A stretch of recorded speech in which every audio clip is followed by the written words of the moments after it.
Hello, everybody, and welcome to the SOS Postmortem, I guess is what we're officially calling it for everybody. Yeah. Appropriately so. Yeah, right. It's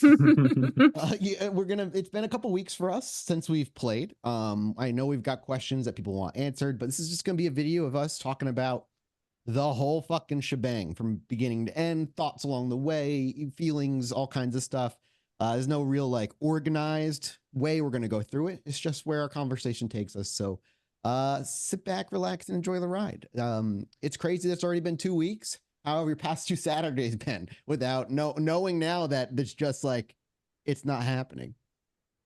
Well, the first Saturday was rough because I constantly thought that I was missing the game. Like shit. I'm Yeah. late. Yep. Yeah, that was me this past Saturday. I was actually like out with somebody and we were out and there were like a ton of people. I was like, where did all these people come from? And they were like, it's a Saturday, middle of the day in Atlanta. There's always people here. It's a shopping like area. And I was like, I have not had a Saturday afternoon in this time period in so long that I am not used to the amount of people on the street. And it's like I was like completely oblivious. Yeah. I feel like I had right after SOS finished, I was like the feelings were so heightened, like I couldn't think about anything related to Ava without getting upset. And now it's been a couple of weeks. I was able to listen to her playlist again and like think about things and like have a clear mind because it's been a couple of weeks because like the immediate like day after I was so like I still felt like such strong emotions that it was like a mourning and a pain, but I think it's subsided a bit and healed a bit even in the 2 weeks, so that's been good. I spent my whole therapy session talking about the show afterwards. I had therapy Monday, so it was like the next day I had therapy, so it was just super fresh. Yeah, it was weird to not have anything on Saturday. My friends were like, can we play D&D now 2 days in a row? I'm like, no, I'm taking my Saturdays off. Sorry. Good for you. My actual friends out here. But yeah, it's just like, I don't know. I didn't know what to do with myself. I guess I just kind of like chilled. I didn't really have anything to do. And it just felt weird. And it felt weird the second Saturday as well. It just was like, I just found shit to bury myself in work. Like, I don't know about you guys, but like I stay constantly busy. So having the day, I was like, oh boy. I try not to anymore, but let's eat this elephant over here on the day. What about you, Josh? Yeah. What was it like for you? I went to bed at a reasonable time. Yeah.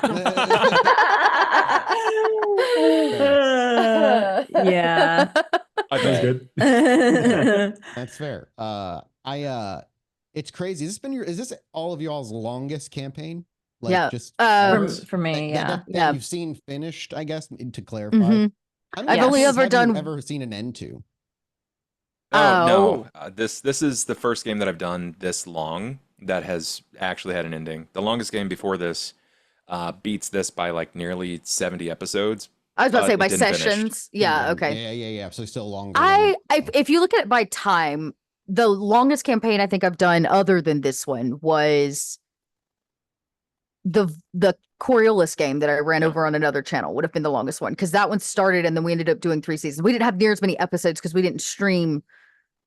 Like our sessions weren't as long. They were like 3 hours instead of 4 or whatever. But yeah, we that one was wise though. Like I don't think I've ever played in a campaign that lasted this long and actually had a closeout ending, a resolution. Yeah. I only had one. It was a 5-year campaign. I was the player. It was just a personal game with me and my friends, and that was the only one I ever saw an end to. Every other one kind of like just like I imagine most just kind of peter out until because people get too busy. And That's my first D&D podcast. We had as many episodes, if not more, but they were 1 hour like chunks of time. But that one ran for like 2 or 3 years as well. So I've done a couple, but I think this was the most like.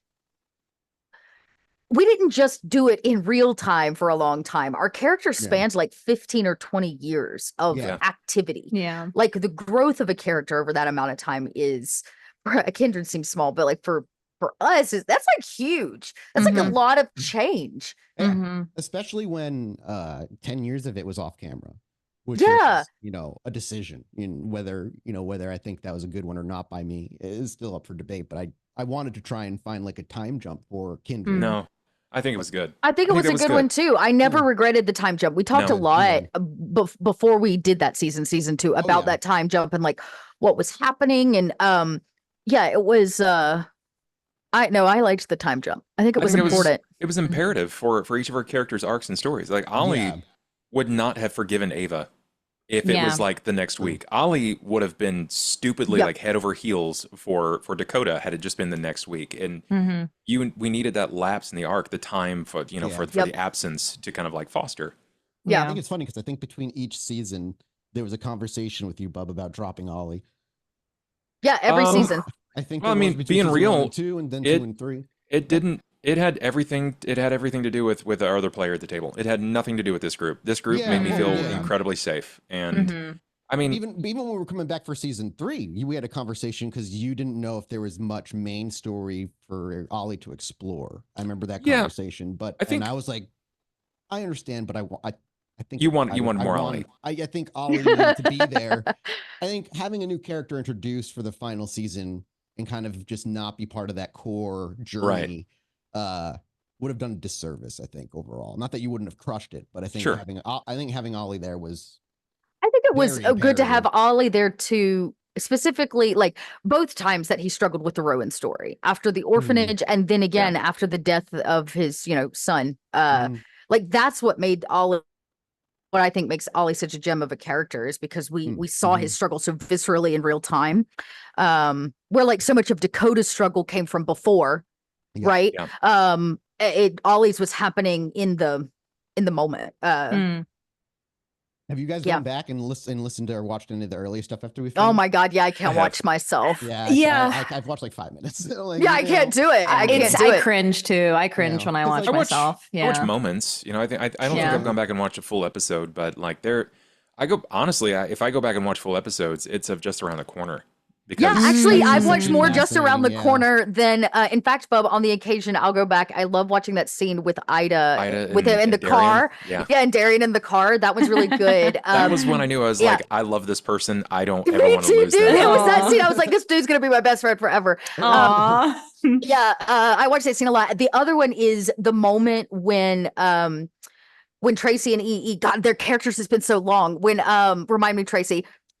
Kara and Saren. And Saren found in Ida's basement, they found the pictures of her child. God, the baby. That like the shock, the absolute perilous shock on both of your faces is primetime TV worthy. So that's probably a good place to start. Is just talk about Just Around the Corner. The OG. It was just like it was episode 0. We knew there was like chemistry. We've talked about this before, but for maybe those who haven't heard it, we all came together. None of us knew each other. Genuinely strangers pulled from disparate parts of the internet. Maggie grabbed us all. Maggie was like, "Hey, you want to join a game on Roll for It?" We all be a casting director. She did a great job.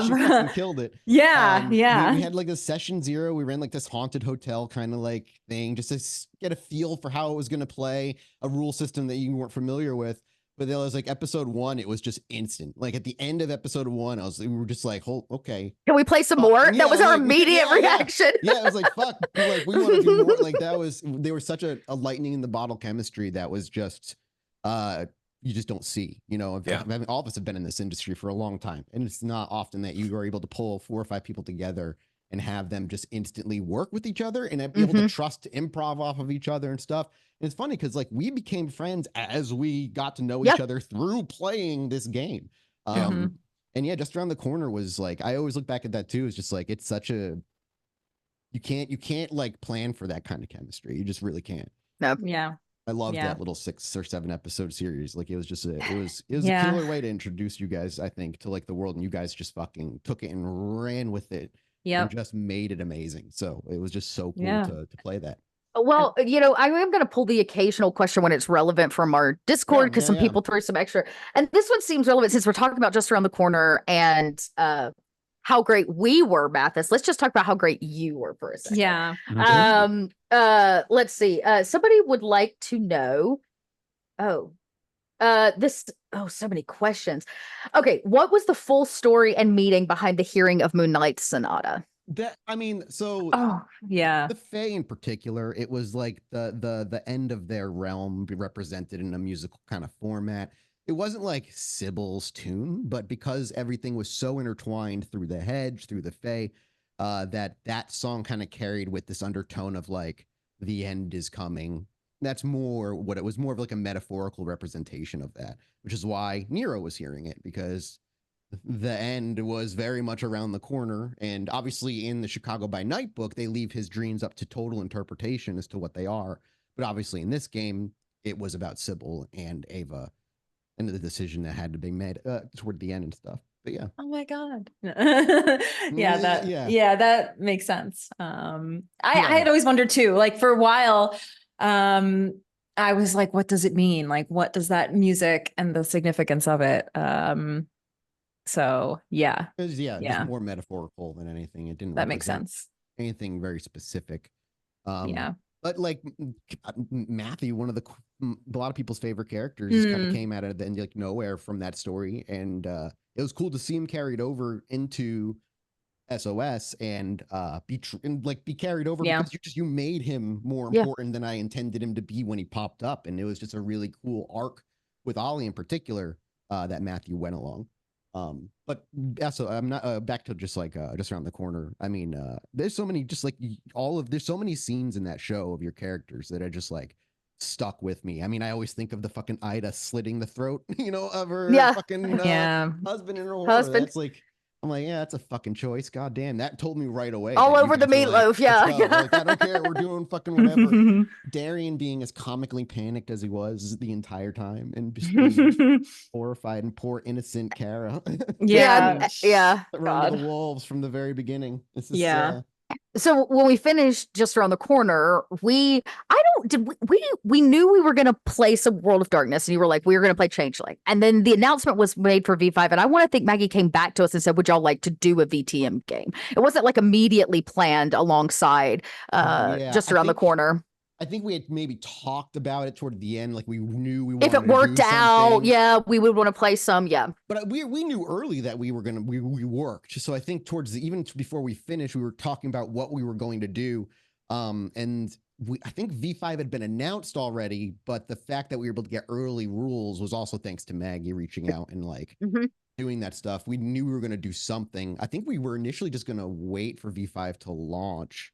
And then then they waited to do like a Gen Con. Remember, they waited to do a Gen Con release, so we had planned to start 2 weeks ahead of that. And then when I got to Gen Con, I bought mine and your books and mailed you your book.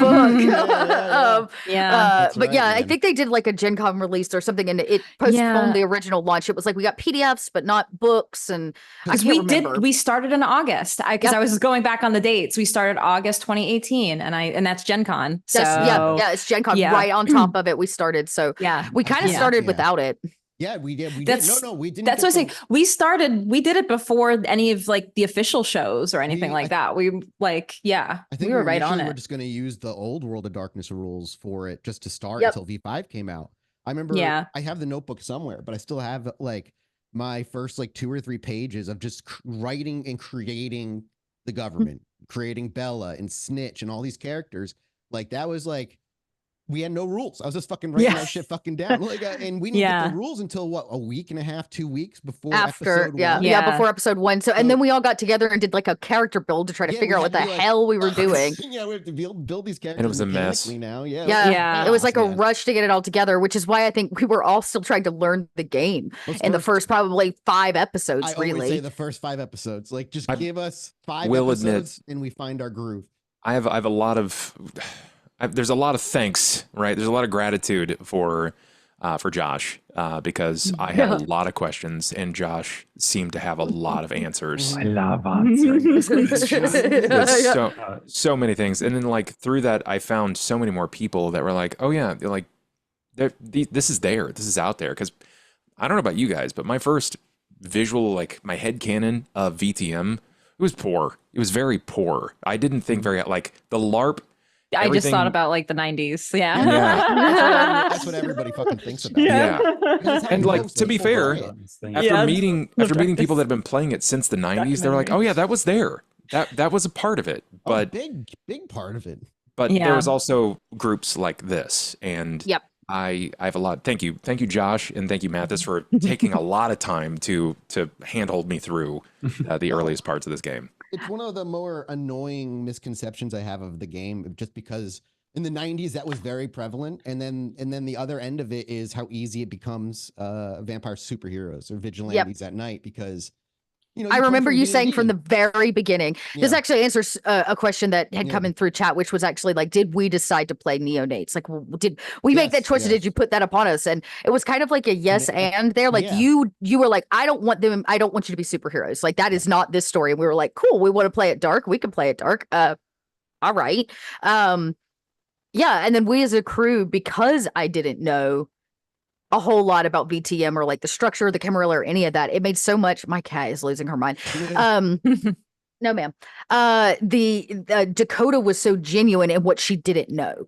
I wanted Dakota to be a kindred that had no concept of the governmental structure of this like unwritten world. And so like I just showed up and was like, yeah, I don't know what that is. I have no clue. That's what I wanted, because I could bring you into this world kind of like a fresh babe, and like, show you how I prefer to play the game, obviously, or run the game.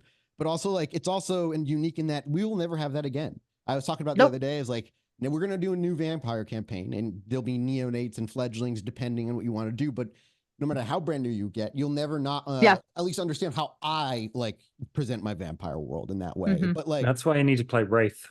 Dude, Wraith is so good. I love Wraith. That's Geist my second favorite. Geist is also good, but lesser known, I feel like. When we went into this, it was like, make your characters, create them how you want. The only one I gave guidance to was Maggie and Josh. I told them what I wanted them to be, in terms of like, I want one of you to be an anarch, and I want one of you to be a double agent that plays both sides. Who's up to you. Make your characters. And so they decided Maggie would be the one that was playing both sides. Did you know that Maggie? Oh shit! We did I guess obviously that would make sense. You would know. That's the same character creation, and I was like, "Ha, you'll be a Cammy." Yeah. That's right. Because they both presented themselves as anarchs, but she was the double agent. Yeah. I wanted somebody on the anarch side that could also kind of show that side of things to the players, when I wasn't very much going to be very Camarilla focused. And I knew it would be a fun plot twist later on when it would eventually get revealed, which it was. And it was super worth the investment of like, however long it was at season 2, end of season 1. That was end of season 1. Yeah. The twist was revealed that like she was a double agent or whatnot. Yes. She turned on Saito. Yes. But and so like character creation, you guys made your characters, and I told you not to read much into the world, and we're just gonna jump fucking into it. And so I took the lingering lore name of Vampire the Requiem's Chicago Prince, Max. Changed his clan, changed basically everything about him other than his name. And then basically it's like, well, in my mind, VTR is gone, so he goes missing, kind of thing. It's like a metaphor for VTR being gone. And we'll start with a princeless city, and I want your actions to lead to who ends up taking the throne by the end of season 1. And that was, the plan for it from the start. And it was just like, you guys, I mean, there's the moments in season 1 that happened, there's no way to fucking plan for them, which I guess brings us our conversation into SOS season 1 properly. Season 1. Yeah. One of the questions we had was kind of what was the most unexpected thing? I'm going to say a character did, not a person did. Like one of our characters did. Like what completely changed the plot for you, Mathis? Or what, like, so many things, man. You guys took so many decisions that changed the course of everything. What you ended up, I mean, we can just use the Ava decision to fucking blow the kids up at the orphanage. The orphanage. That changed how that was. I mean, that decision alone was big reason we had to skip 10 years. Like you said, like, I remember you saying that. You're like, well, expect a time jump because Ava's decisions have made that happen. Yeah, like that. I remember that threw things into chaos. I mean, specific decisions are hard to think on because I mean, I always had an overarching plot, but I never went into. I'm the opposite of prepared when it comes to sessions. I go in with what information I think I'd like you guys to get, or whatever I like. Plot turns or reveals I get to have, but beyond that, I'm more sandboxy in that nature. I you know, for better or worse, you know, like there's Yeah. good and bad for it. But yeah, there was not like the choices they made, like the choices you would make that brought upon the episode called Consequences, where you lose Ava's mom gets killed in fucking Elysium. That, you know, I wasn't planning on that, you know, like at all. Or you rolling poorly and fucking sending Clyde's head through a fucking table. Oh yeah, that one was definitely not planned. Yeah, Not planned at all. There's so many. There was one. That's a big highlight point that I feel like is something that gets missed. And maybe you guys being at other tables, right? You can venture to say that this is either correct, knee-jerk reaction here. VTM is a very much like, as seen played by Josh a myriad of times, a drive it like you stole it experience. And there are so many times where just a single dice roll can just flip a switch. It's not like a oops, I fumbled, I dropped my sword. It's an oops, I fumbled and I fucking killed my father. Right? Which is very unique to V5. Yeah. That's the messy criticals and the messy all that. That's V5 unique. And yes, I learned early that Josh is the Agent of Chaos player. He's so great at it. No, but like in the best fucking way, right? Like you have the Agent of Chaos player when you're first starting D&D, who was probably me at that time, who was just like chaos for the sake of chaos. But there was always a driving factor behind Saito. Like, he was flawed, and his quick decisions are the reason he got into trouble a lot. But that was something that Josh knew and ran with, made Saito such a much longer lasting and more impactful character. You know, another decision that threw the plot. Saito's decision to do that ritual, knowing at the cost that it would come at, completely changed everything. Because from that point on, I was like, Ava will essentially always be free no matter what from Sybil at this point. She can lure, she can tempt, she can offer, but the direct control is done forevermore, which changes everything for her. Well, from my earlier experience in season 1, I feel like there was a very similar point when, because I think everyone had gone to Madison to find the Bruja dude. Matthew. Yeah.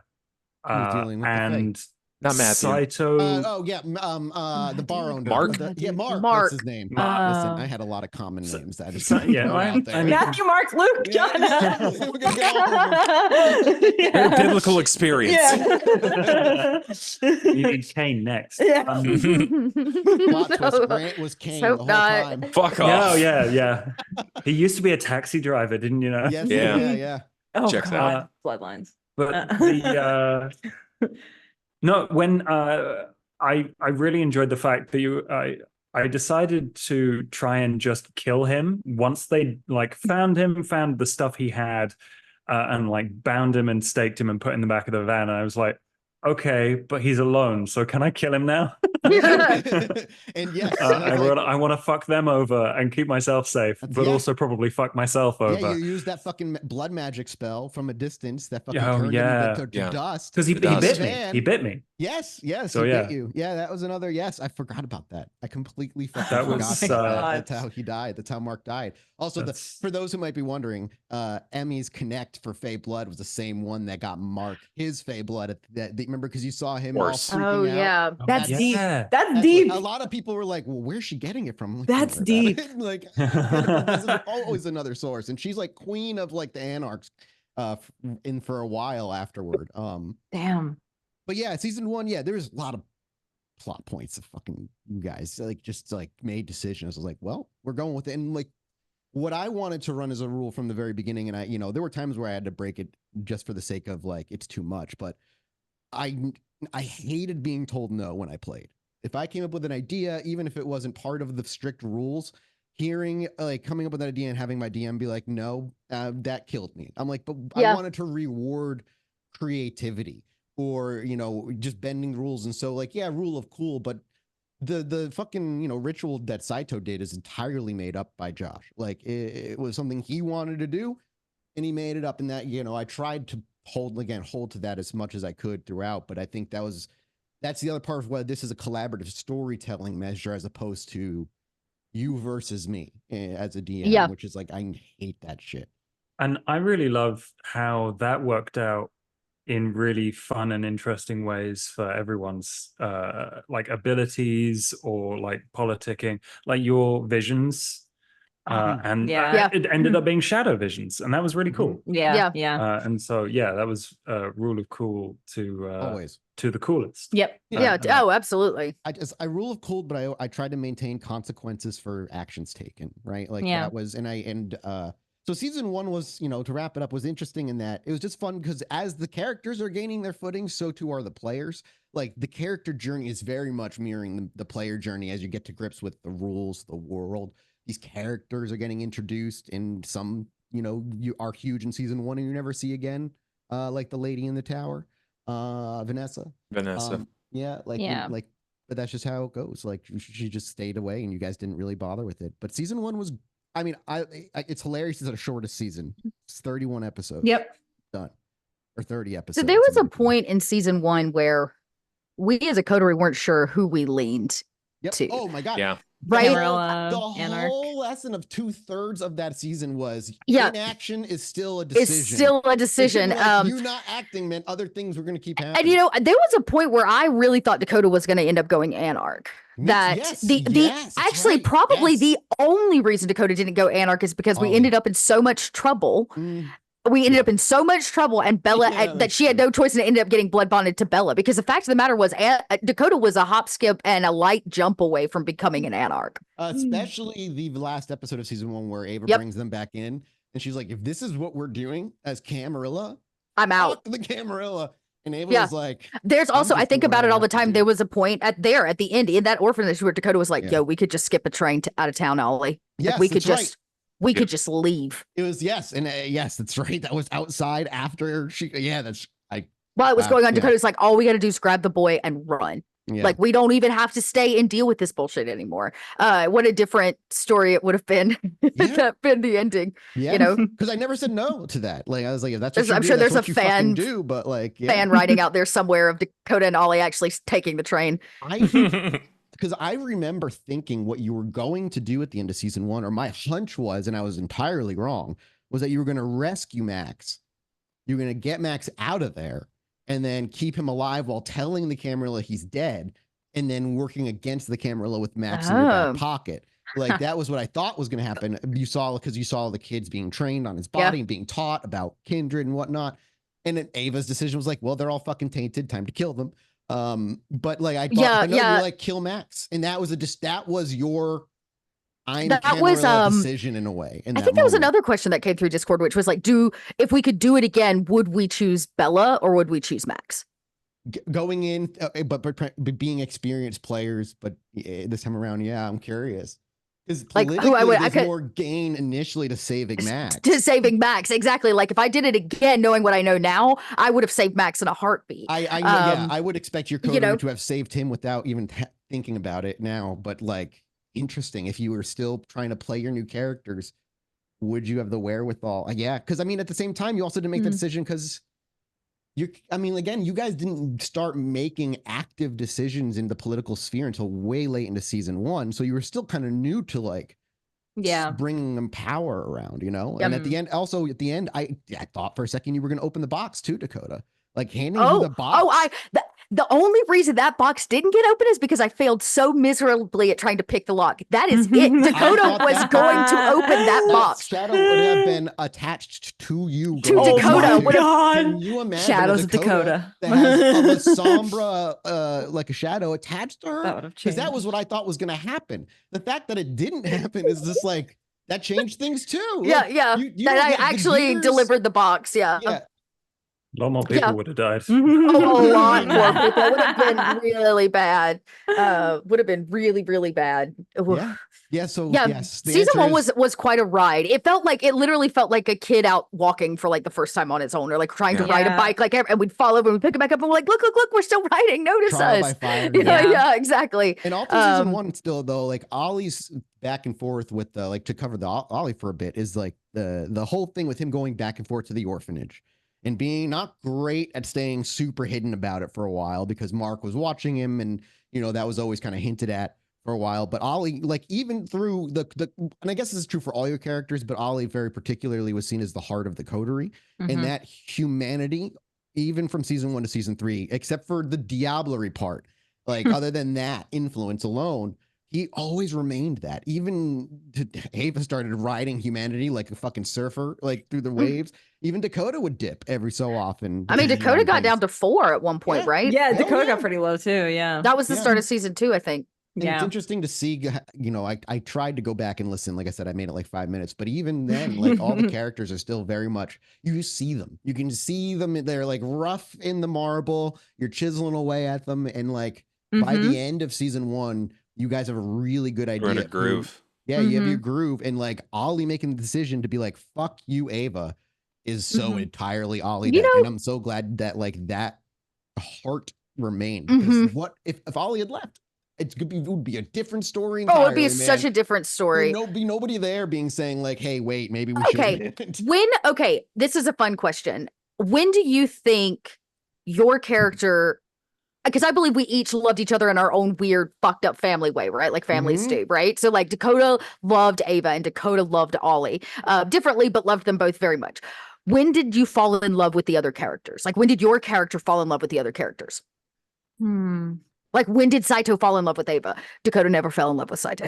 Surprise. Yeah, sorry, I don't know that ever happens. But, you know, like, what... You can deny all you want. You know, because it didn't really start that way. It started out as a really weird, just like, dynamic. Like, you can even go back and see the clip where Ava's like, why did we get a gang girl? You know, like it's there. Yeah, right. Like, yeah, gang girl. But yeah, like when was it? Do you remember season 1? There was a moment where Ollie was like into Ava just because she was pretty. Like, yeah.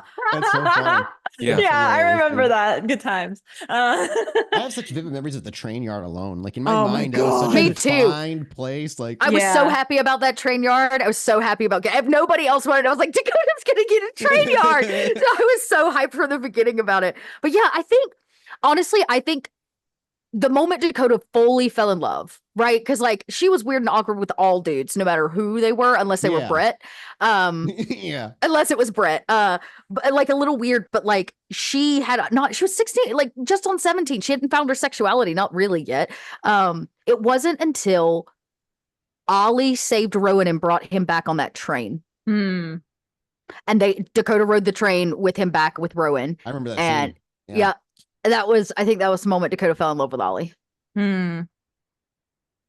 Dakota fell in love with Ava the moment we blew up the sheriff's house. I was thinking that too. That moment was blowing up the sheriff's like private property was single-handedly fucking moment that I just was like you know what? absolutely out of the blue. You can see me live on the screen realize that I know where that place is because he took me way back at the beginning of season 2 on his motorcycle just happenstantially. And he was internally am also realizing, God fucking damn it. Like, it was so good. It was like he showed it to me. It was his fault. Like that, which is a whole other thing, the relationship between Dakota and the sheriff. But like, I think the moment Dakota fell in love with Ava was the moment they blew up the sheriff's house together and fell in love with Ollie on that train back. Yeah. I don't know. For Ollie and Dakota, I can speak on Ava. Yeah, Ava was pretty, but there was a point about Ollie being attracted to Ava's infatuation, specifically because he wanted to piss off Zach. Zach got under his skin so much. It's like I'm so fucking ugly. I'm gonna hit on your sister nonstop. Good shit. But for Dakota, I think for Dakota, there was definitely like some brewings in the late of season 1. Particularly, there was a couple of fights where he was like, "Yo, this girl can scrap. She's scrappy. He likes a scrappy girl." And then in season 2, that's when like you kind of stop being as awkward.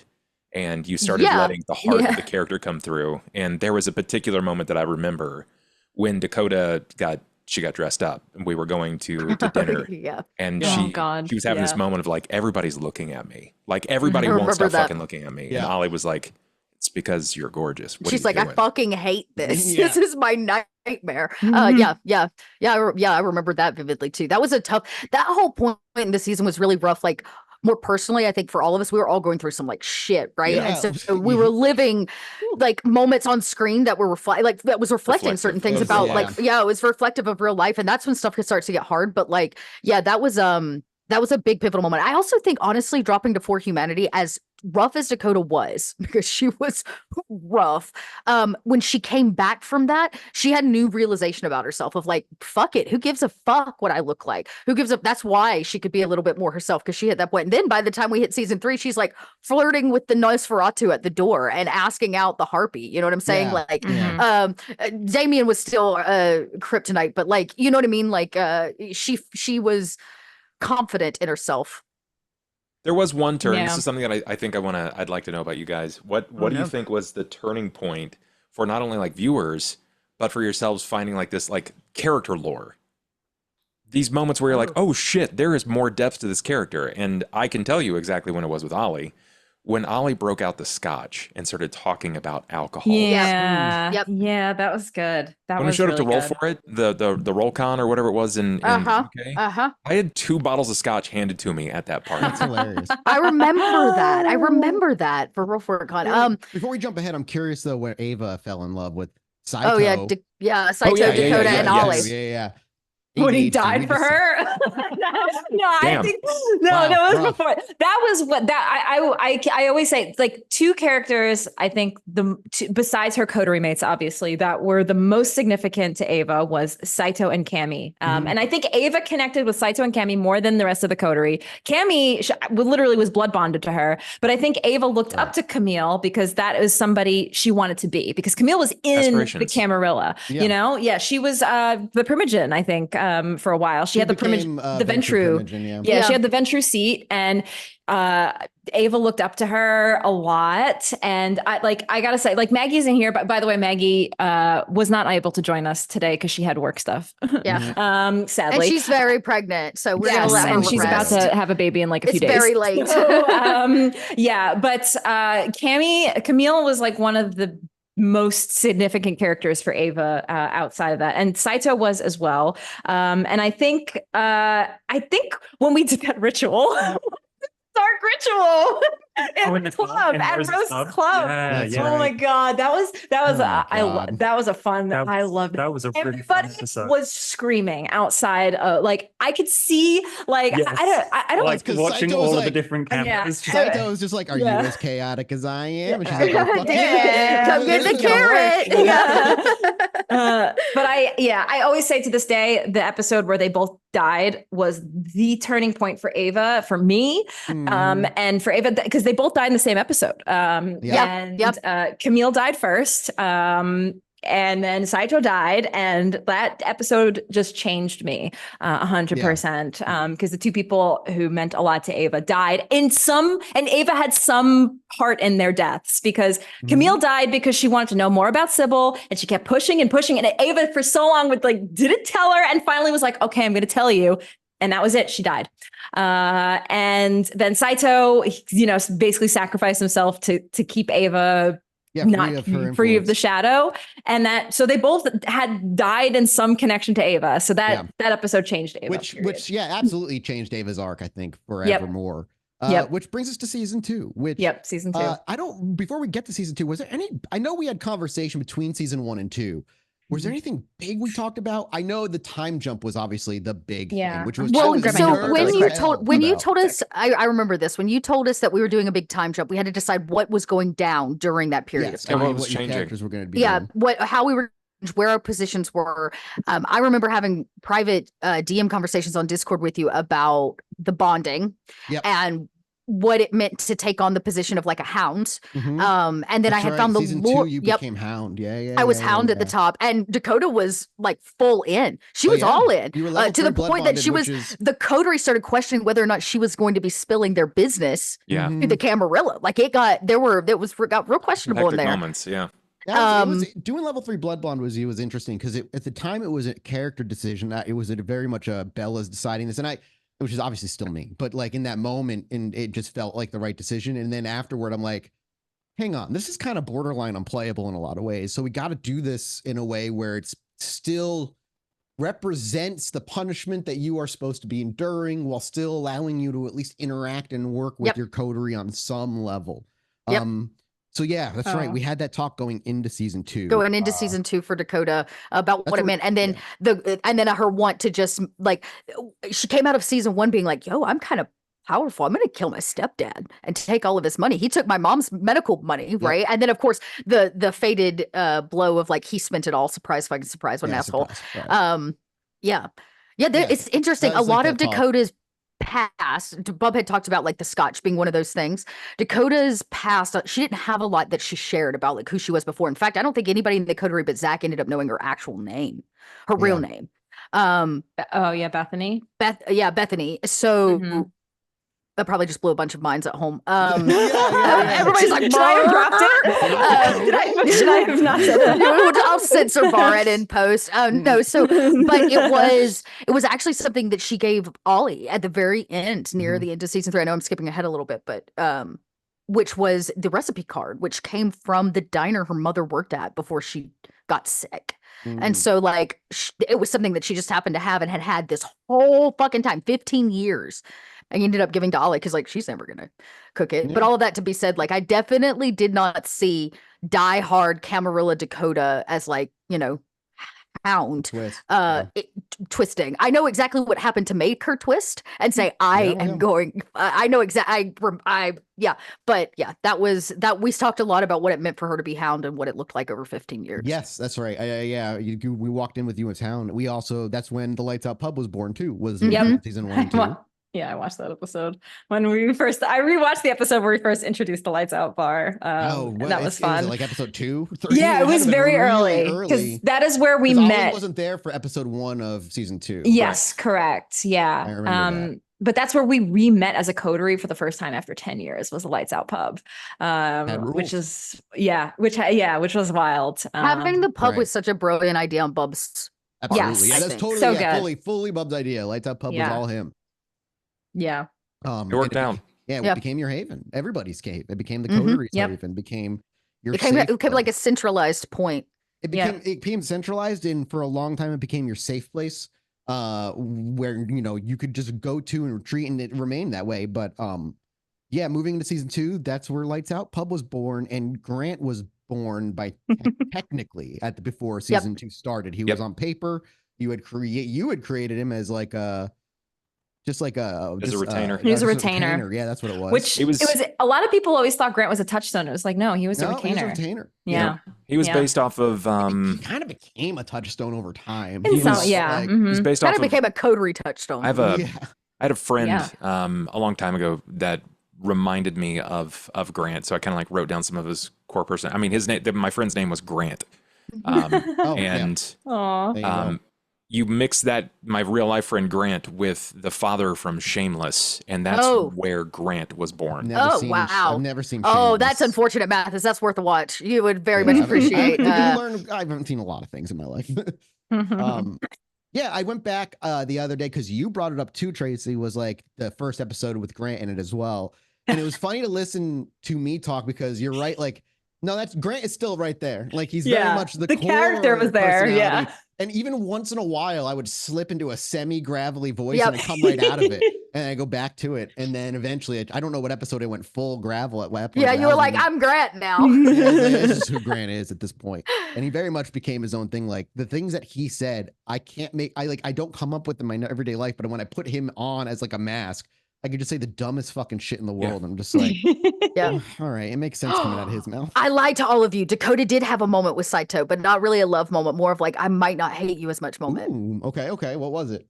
Do you remember when Saito cornered Dakota in the kitchen and revealed to her that Zach had fucked with her memories? Yes. And Dakota was like, was what? What are you talking about? You threatened his life? Yes, it was. In fact, there was a whole... because of Ava. Because honestly, Ava did the ritual. The way you took Saito in season 1, and it just kind of was obviously the blueprint for how I took him after you died, where like, you did fucked up shit, but the core reason you did it was always to help the coterie in some weird fucking way.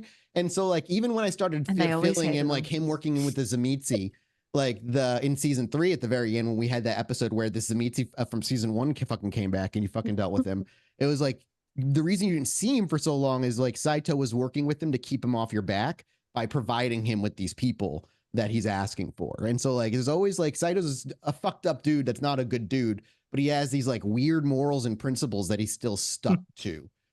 Which made him such a fucking twisted fun character. I can't really say what those principles were.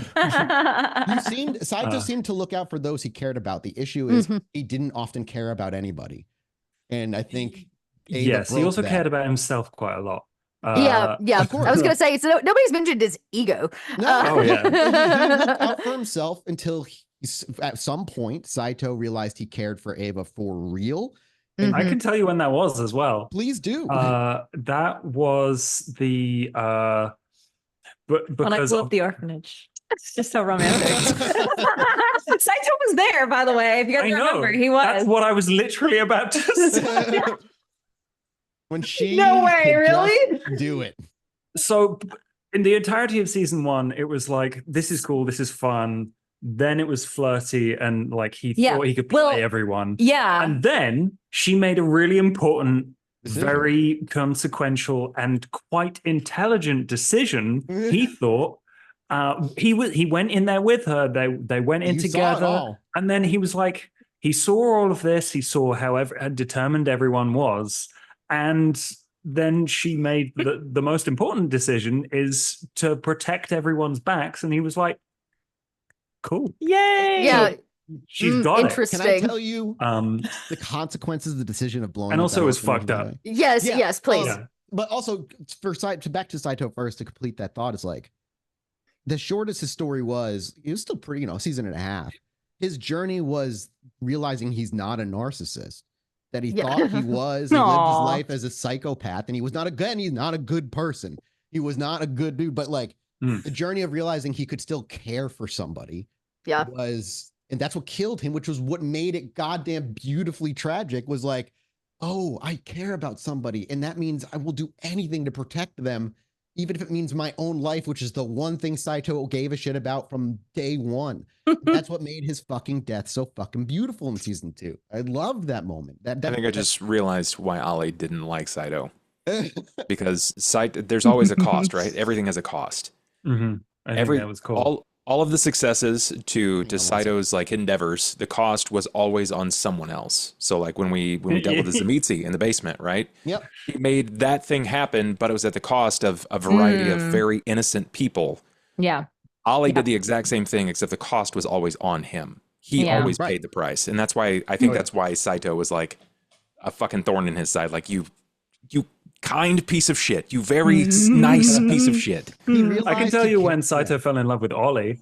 Oh, no. You're like, never. No, unfortunately, that's Dakota. But no, it's okay. At least it's mutual. It's so mutual. No, they had respect for each other by the end. But when Ollie took him to see his get him to check on his old girlfriend, he took him to some mortal's apartment. Jules? I think it was the person who lived with Jules, or was like, oh no, is it boxing instructor or something? No, it was Haley. Was that Haley? Oh, was it Haley? Yeah. That was she was a lady that worked at the bar, and she was fucking losing it when she discovered that vampires are real. That was gone by that. No, before this. It was someone close to it. It was like one of his touchstones, because he was like, old man, don't do anything or I'll kill you. Yeah, I think it was the old maybe guy. It was. This is early when we first saw Saito. Yeah. Oh my God. Interesting. That's wild. That thought completely evaded me. Wow. I would have never even presumed that if something had happened to them, Saito would have never been on the, like, no, he didn't fucking know. Like, there's no way. That's awesome, though. Yeah. Okay, now what made Saito never love Dakota? Like, even in a friend way? I gotta know, because I have a reason why she would never. He found her too chaotic. Coming ironically, from, I know. Yeah, okay. It's a different type of chaotic, I think. But I think there were a couple of times I thought it was really cool to develop their relationship. Like at one point, she tried giving him her blood, and he was like, "You're the dumbest person alive. Why would you give a blood mage your blood? Have this back." Yeah, that's actually true. Yeah, that's actually true. He thought she was fantastic, but there was never any love there. No, I think Dakota just couldn't trust Saito, right? And like Dakota's all about trust. And so I just don't think she ever like could. And honestly, that's why that switch happened in the kitchen. Like when he said that, she's like, "Wait a second, are you trying to be nice to me? Are you doing me a solid?" It was kind of a light bulb moment. But anyways, okay. I feel like we got off track. So we're in season 2, sorry. Everybody. We're in the middle of season. No. Also, I guess it's not off track. Kids, I wanted to say killing all those kids prevented, had they gotten free, Layla from getting her hands on them. So I had picked up on that. That was absolutely going to happen if they were free. She would have an army of fucking kids that she would have fucking just taken under her wing. So we would have had a hunter problem potentially. A real hunter problem. Been a much bigger problem. Much bigger problem than before.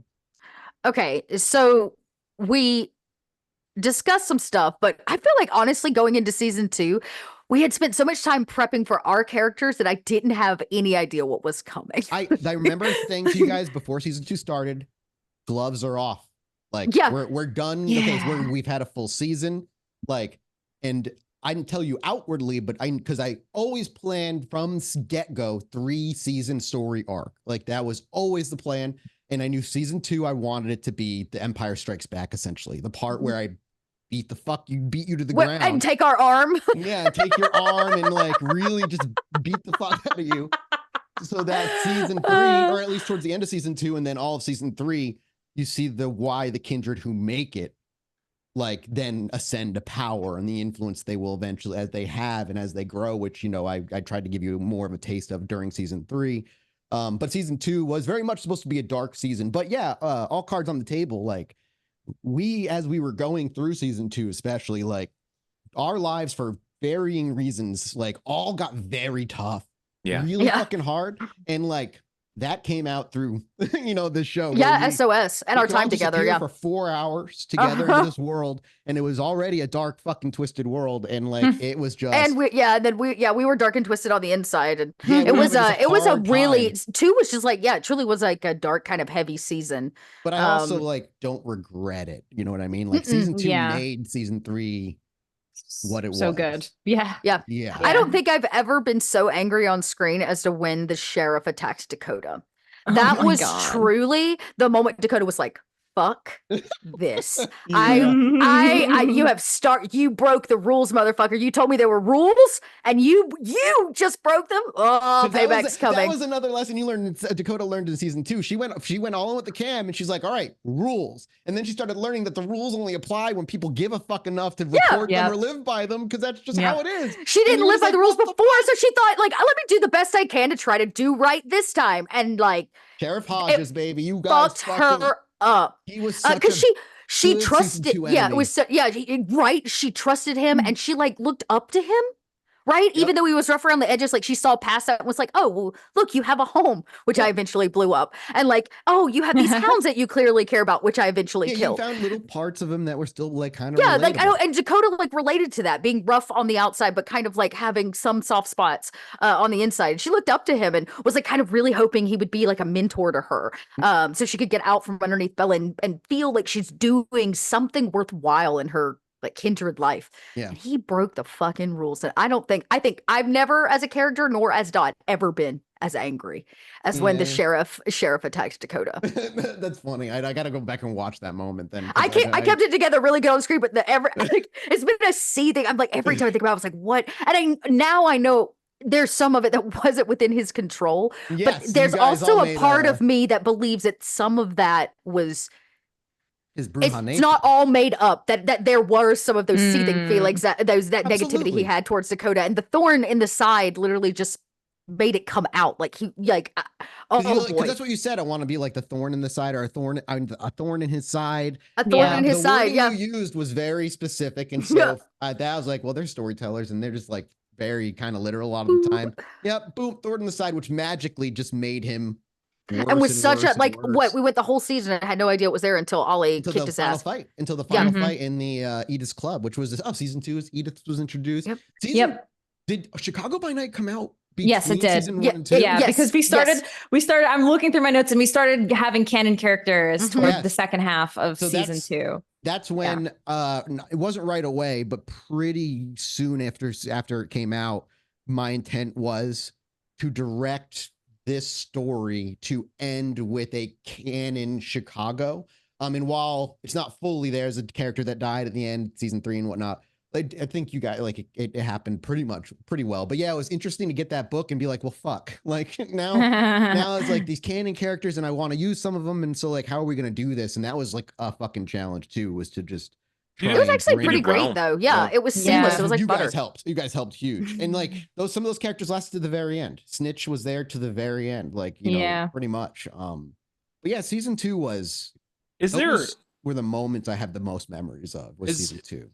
If you could name it, what would you say is either for you as the player or for your character? What is the most, I would say, where you became the most emotionally distraught?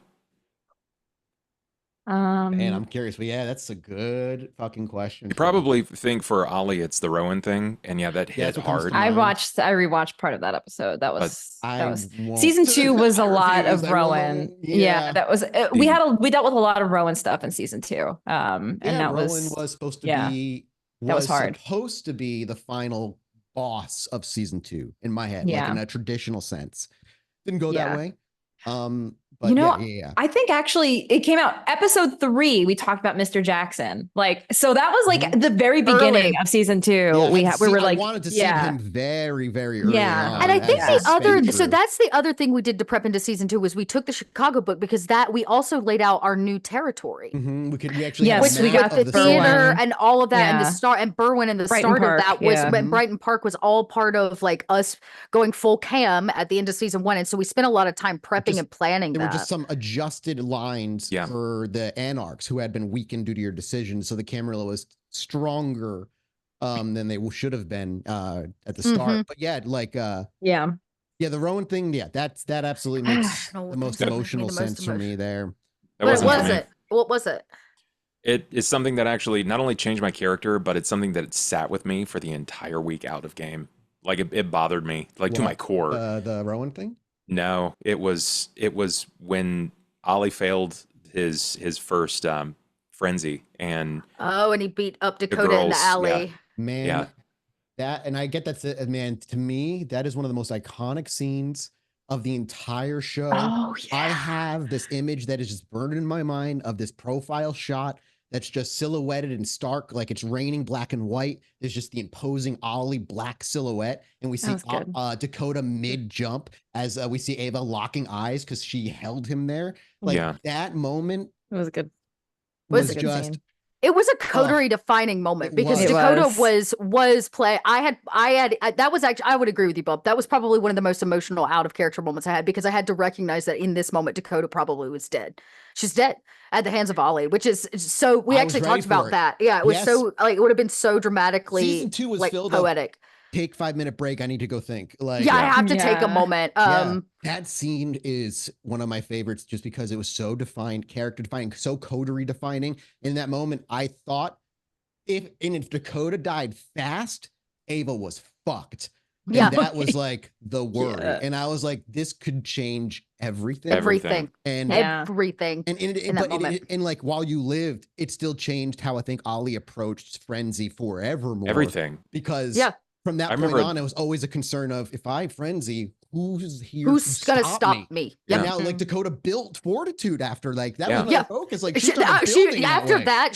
was like, if I'm going to, I have to build not just for Ollie, but for my own sake. Like I have to be a brick wall to save these people. God, that scene was insane. That was like piggybacking on previous conversation. That was one of those defining moments where Ollie was like, I love this person, more than just friends, because not only did this happen, but now she's trying to convince me to come back out of my shell and stop being the sheepish individual. Dakota never blamed Ollie, even though he blamed himself a lot for what went down in the alley. Always. I want to think Dakota said something. She's like, look, I remember what she said. She said, I have been beaten by lesser men than Ollie. I've been beaten worse by lesser men than Ollie my whole life. Like, Damn, what I did for Ollie, I did for Ollie. You know?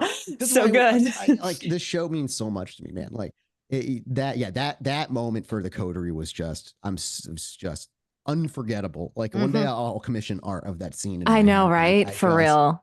That changed everything for Ollie. And it was like, and it led him down a different path of problems when it came to micromanaging to stop terrible things from happening all the time.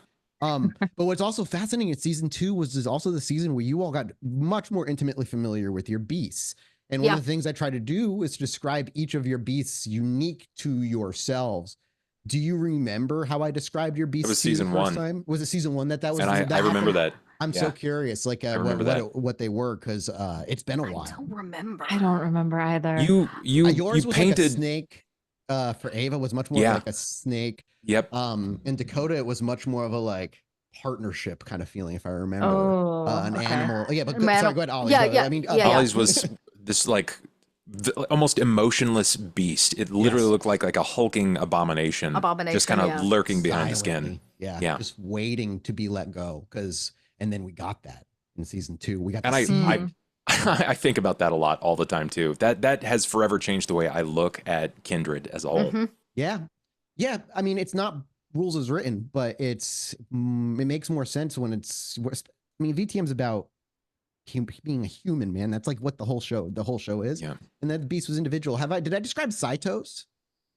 No, it was the 4 of us. So you had Zach as well. Yeah, I didn't know if we ever got to a point where Saito got one. I see. Zach was the one that looked just like him, except there was this like icy exterior and cold. It was like a sociopath. Cool. It was like I basically modeled it after a serial killer. Is what I modeled his after, basically. I don't remember. Yours was kind of like the Hulk. I kind of thought of like in a lot of ways. This was after Ollie got his arm cut off. Yeah. Oh, I forgot about that. And that was Rudy. That was when Rudy got introduced. And that was Rudy's introduction was season 1, which we didn't even talk about. Yeah. Rudy was season 1. So much. Rudy. I hope people go back in season 1 and look at how much was like planned from the start. Like, oh God. The seeds were there, man. Yeah, it was all there. Yeah. And so much of it was built up because it's interesting. I think I had the least amount set coming in. Dakota had the least amount set coming into the game. I was like, Mathis, what if I just am? What if I'm just one of those basic Kindred stories of like, there is nothing special about me, right? Which I think defines so much special, like, right? That defines so much of Dakota's existence was like, you're not special. You weren't special before. You're not special now. And you're never going to be special no matter whether you drink Bella's blood or you serve under the sheriff. So like find your own, figure out why you think you're special, you know? That's when Hannah came. Oh God. But we'll get to that. I was like, that was about to say, we'll get there. Where were we at in season? So early in season 2, it was just so much world building. Yeah. What was it? Well, Ava's like more emotional moments, the most emotional moments for Ava, because I don't think we got that. When I had to Diablerize Cammy. Yeah. I love that, dude. Oh my God, that scene. Oh, when you took me to her Sybil's resting place and I had fear frenzy because I was terrified. And we had to do that at the end too. Yeah, and they saw the traces of your original fucking claw marks on the wall. On the walls. Yeah. You got that early. I didn't realize that's what that was in the finale. Brilliant. Brilliant. That was hers. Because she was there physically. She was actually there. I love that. Crazy. I will say, Tracy, I mean, maybe you don't feel like this, but I felt like the scene where Dakota had to watch you eat the body. Oh my God. Was so emotional. That was hard. Yeah, that was hard. That was a really hard scene. Because the rules weren't always in your favor. That was so good. And Ava suffered. So Ava suffered. Remember when I had to take penalties for feeding because of that? That was hard. I was throwing BTM on hard mode. That's another reason why I think Dakota really started to like Ava is she understood the plight of suffering as a woman.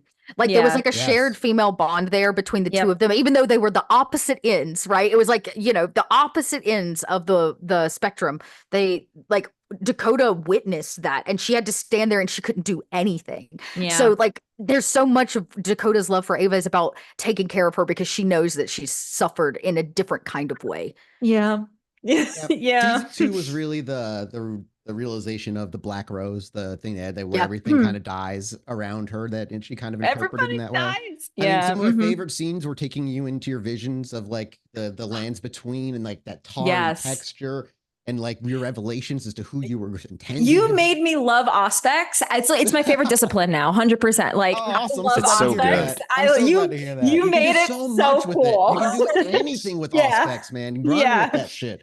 Yeah. Those are some of my favorite moments where you try, and then watching you try to the coterie come together and try to like take apart the symbolism and trying to like figure out what exactly. We're so clueless in season 2. but season 2, like, but you guys. Even early on, you started chipping away at the right ideas. Like you could start figuring it out. And every time you'd figure something out, it was like watching, like your eyes go wide. And I felt so happy because it just meant your characters now were like, they've moved forward, like new decisions were going to come forward. And it was just so much fun to watch you all. Yeah. Just operate as a coterie as a whole. Like you guys, the Loud Ones wasn't one offhand comment some NPC I can't even remember who said it made about how you're obnoxious to deal with as a coterie because you're all fucking loud all the time. You're always getting caught. You shot a baby and you're like your first fucking job in episode 1. Zach put a bullet in a baby's head. I'm like, you guys got called the Loud Ones instantly, but you immediately are like, fine. That's who I think Dakota was like. That was like, fuck it. Fine, we're the loud ones. That's fine. It. Yeah. Okay. You want to use it against me? Go ahead, bully. Like, yeah. It's your coterie. You guys are just so. It was just So season 2, moving into it, it was so tense in the beginning with Ollie and Ava coming together for the first time in 10 years, and then watching the two of you have to try to put yourselves in that headspace because we had taken a pretty chunky break between season 1 and season 2, so it was like kind of come back into that mind space, and watch the two of them interact for the first time out and like. What does 10 years of cold resentment look like? God, yeah. How does Ollie express that after having been the person who cared the most? Yeah. Do you remember those first couple episodes of Ollie like talking to Ava and like what was going through your head as a player, like trying to get into that headspace of like trying to put yourself in a position of like it's been 10 years and Ollie is still probably very mad at Ava. Me? Or you? Oh, well, both of you. But I want to start. I'll start with you because we'll get to Ava after that. I'm so curious what that was like. If you can even remember what that was. I mean, Ollie's so used to confronting all of his issues with his fists. Anything that's got a problem with him, he can punch. But he couldn't bring himself to, even if she was forgive the terminology, or even if she was a little bitchy about things, he didn't want to hit his sister. Right? Yeah. You can't punch your sister. I'm sorry. Punch your sister. You lived together for so long. Yeah. And he wasn't about to let her forget it, though. If you remember, like the very pointed comments. Yeah, you did it you got your penthouse. You're happy with that? Yeah. Because that was in between season 2. We didn't talk about that. Me and you talked about like, well, you get your reward. Yeah. Would you want a penthouse suite? Would you want like all these things? And you fucking get it. I did. Yeah. You had the most to lose. That's the other part was like walking into season 2. In terms of the Camarilla, you two were sitting at the kind of the bottom, Ollie and like Dakota, though you got your bar, but you were kind of put in a position. And Dakota got a boat. I got a shitty boat. A shitty ass boat, but like and 2 dogs. The dogs, but they got to be yours at least. That's true. Yeah, way well worth it. The dogs are one of the best decisions I made. But I remember like saying I want the Lights Out pub in near Venture territory because it was almost an insult to you and them. Yeah. So, but Ava was the only one that actually had the Camarillas like full on blessing and like security and everything. And so like she had the most to like tumble for, at least initially. So yeah, sorry about that. It was such a like an ass kick. Like Ollie had to punch up to get his little hole in the wall, and she gets a house in the Ivory Tower. Yeah, and it's like. That's such bullshit. She killed kids, little fucking kids. She killed kids. Yeah. But then, like, it was a couple of episodes. There were some turning points where it's like, oh no, she's in the Ivory Tower, but she's getting girl bossed at every turn, and she's still being humiliated. Yep. So she was no there. different. They brought her there to bully her. You know, you have to have somebody to pick on. It might not be Ava. Yeah. No. It was the humility that was like, okay, let bygones be bygones. This sucks. Yeah, no, I'm not happy about it. I really don't want to keep talking about it either, but we're stuck. Yeah. So let's make the best. I also think that the point at which we really started to understand the Sybil story, that was with the Chinatown stuff. Like when we really started getting into it, the coterie was also like, well, we don't have a choice. We're in this together. Like, suck it up, everybody. You better like it because like we got here together, Yeah. and we're only going to Yeah. get out together. So, and that drove so much of everything that led into season 3. But yeah, Sybil was a plan from the get-go. Like she was always in the cards. I remember discovering her when I was doing some research and just being like, she has no history. Like I know the canon is she was basically embraced and ditched. That's it. And she created Marcus Vitel, and like that's really all there is on her. So I was like, I can do what I want. yeah, and yeah, Rudy wasn't what he was supposed to be until season 2. We're going into season 2. I knew who Rudy was on a deeper level. I just knew Rudy was going to be important, and I didn't know why yet in season 1. So I always kind of kept him away and mysterious because I just hadn't figured. Like I know in this world in my head, he's got this air of importance that I just don't know why yet. And it wasn't moving into season 2. I'm like, oh, because he's Montano. That's who he is. yeah, because yeah. Damn.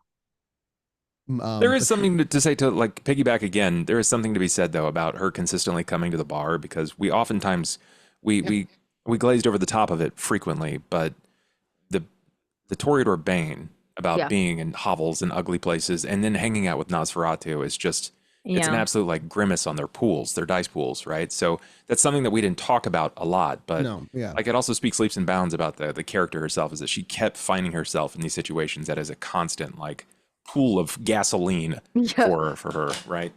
Because the three of you were grasping to find humanity in a sea of people who have lost it so long ago. And you immediately struggled with it when early on, but you all kept each other anchored. Like it was whenever you all slipped, it was the coterie who was able to bring them back, bring up the humanity, remind them of who they are. Without it, even one of you, it would have been different. It would have been a different story. And that's just how it was. And no, what is it, Bob? Into his head.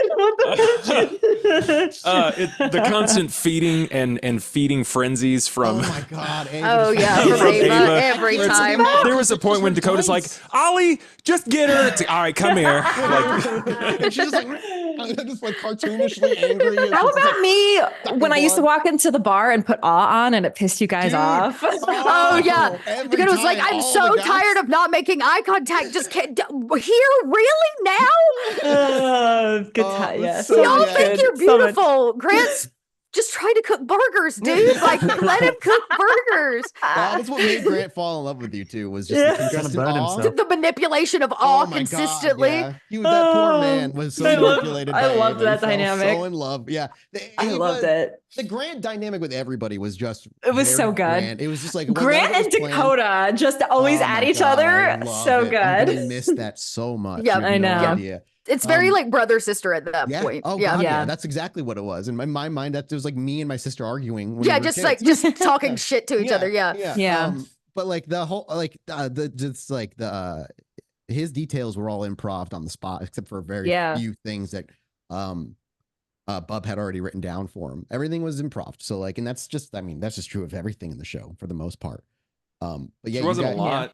There wasn't a lot that was written down as like he's a struggling addict. He can't fight. He's fast and he's got a faster mouth. Yeah, that's it. Yeah, I was like, okay, we're just kind of we riffed and we'd see what settle. What got laughs ended up kind of being kind of core of his personality in that way. And he couldn't fight, so he had a shotgun.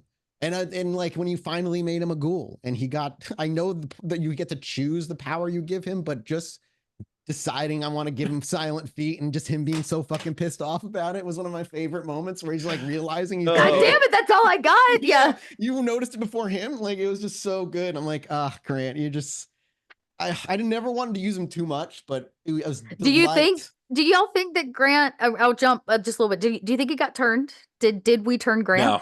No, I don't think he forever has to stay a ghoul. I think he loves it.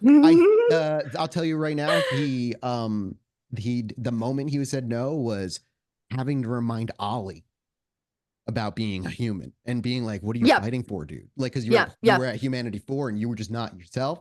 That moment, he was like, I don't want this. I just watched in less than 24 hours, my one of my best friends, one of the people I love as my family, is now wholly disconnected in ways that I have never seen.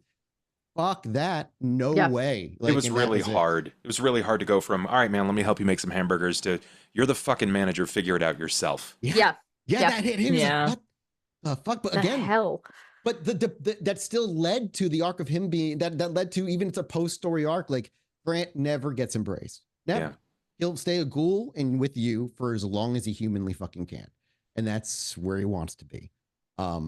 Yeah. All right. So let's talk about the big kind of the moment, I think, in season 2 where we all realized shit had hit the fan.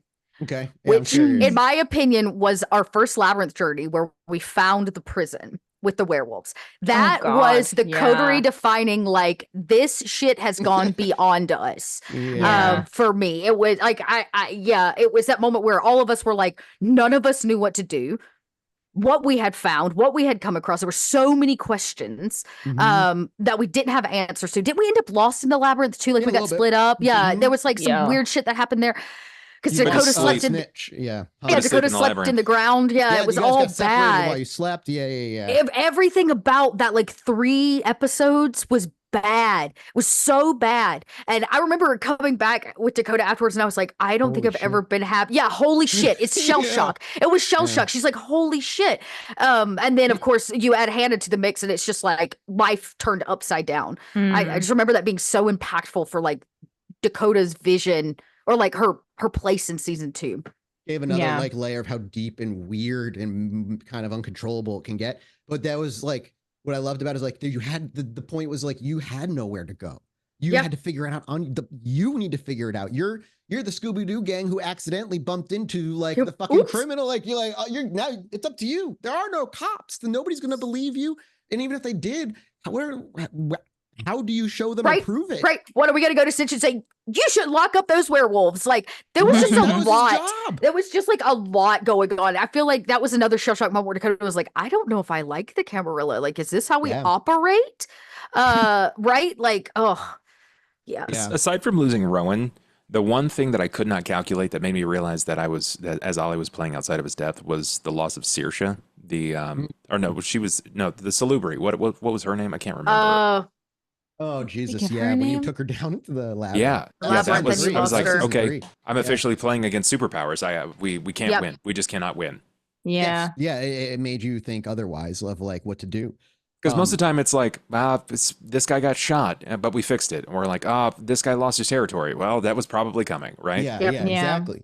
Like even losing Rowan, that was hard. Like, there's no two ways about it. But that was like, oh no, there is super magic going on. I can't explain this. Yeah, we also season 2 had like stuff with the Fae. Like we kept going to Madison. I don't even remember what the hell Zach and Saito had that thing where they kept going to Madison, and Ava tagged along one time because I was out that episode and came back and Dakota was like, "You did." They were definitely handing over kids at one point. It was kids. Those kids. That's what was the problem, which is why Dakota's mind had to be fucking wiped. Oh my god. Zach. That's right. Yeah, that was the whole you saw. But we also had to solve the mystery of Chinatown, which was interesting. That was the one. Didn't you like pass out in the car and Dakota had to drive us out? Yeah, we all did. Season 2 was you figuring out the big picture. It was the big picture. Like we were out the major players. What we was didn't know going the on. details. Yeah, you were fighting against Sybil's influence in Chinatown. It wasn't as widespread then, but it was still intense in a small area. And moving in, you had to not because you were going to basically fall under her control. We saw the end of Vanessa in season 2, didn't we? There was just like some big season 1. I mean, that was like a huge indicator that there was something bigger operating that was trying to resist the call. There was just like there was this feeling of like everything was so much bigger than us. Like what it literally was like. What could we do? Like staring down at this massive shadow. It was true because it was in character and out of character. It was coming out because again, you were new to the world. But I remember having to have conversations with you and be like, I know it seems like something's omnipotent, but just because it seems like it doesn't mean it is. Like it is. Yeah. Like I know because you guys were in character. We're like, shadows everywhere. How do we hide? What are we supposed to do? Yeah. Like there will always be indicators that there's something listening. And, that would be Ava's shadow being a little out of sync or what have you. Like, and you always had us roll for wits and awareness on those things to see if we saw it. Yeah. As soon as possible. Our most there was a lot of paranoia. It was like paranoia. And out of paranoia and helplessness, I think, kind of came out of it. Where you're like, what do you want us to do? And that's partially me feeling out, like still, again, this is my first full campaign ever as like a DM. So feeling out what's working, how am I like going to navigate this? And then it was such a juxtaposition because like at the top of season 2, we all had what we wanted. Dakota had her boat and position, and you were staying in the ivory tower, and Ollie had his club or his bar, and it was like everybody was like, cool, we got our stuff. And then it was like, but the world around you, it was like we were blind, dealing with shit. Right? Like for 10 years we worked on this and missed this. Yes. Right. Yeah. And all then all in planning, which only made me like, I think Dakota feel smaller. She's like, holy crap. I let them do this to me. I fell into this trap. Like, how could I be so blind? Yeah. Can season I ask a story question? There's something I was definitely, forgive my ignorance. I don't know, because I've not played Werewolf. I just haven't. I don't know enough about it. I'm very interested, but from my understanding, werewolves in the whole Gaia thing, there's sort of how vampires react around blood. Werewolves react to like the thinning of the veil and this preternatural duty that they feel like they're obligated to handle. So outside of the whole alpha situation, why weren't the werewolves doing anything with all of the fucking MacGuffin magic that was happening around us? For the most part, because their numbers, at least during season 2, were dwindled extremely thinly until the alpha was released, and they were all interfighting, if you remember. Like they were all at each other's throats. And there was varying reasons for that, just like that I had written in prior to knowledge of like what was going to be Chicago at that time. And by the time that they started unifying, it was all through season 3, but it was like suicide mission essentially. Like there would be nothing they could really do about it unless they could unify, and nobody was leading them because everybody wanted to be the leader. So when you release the alpha, as chaotic as it was, it put the werewolves back on a path of being the strength they should be in canon Chicago, which is fully controlling an airport and having a much bigger presence. And honestly, us getting rid of the shadow probably is only going to help them grow stronger in the like long term. For sure. And also like, it's a story for you guys too. Like, did the Omega get free? Yes. After you've freed the alpha, the Omega was free. Because he freed. I think you heard the howling. Yeah, the howling. Yes, on the boat. Omega. Yeah. That was the Omega. Them like the Omega being freed. But yeah, that was also like, I also don't want, like, I know the temptation is to be like lure the werewolves because they're stronger and this is something you should care about anyway. But also it's like, that diminishes it greatly. And like, I don't want that to be the case. And like, there were story reasons, but also there's also the storyteller reason of like, I don't want the werewolves to be the fix. And because we had talked about that for a while. Kill Sybil and then be the final boss fight, you fighting a werewolf. That feels wholly antithetical to like the arc. Because we did, when Hannah came around, we had talked about like, how can we get in with the Lupine to get them on board? Yeah.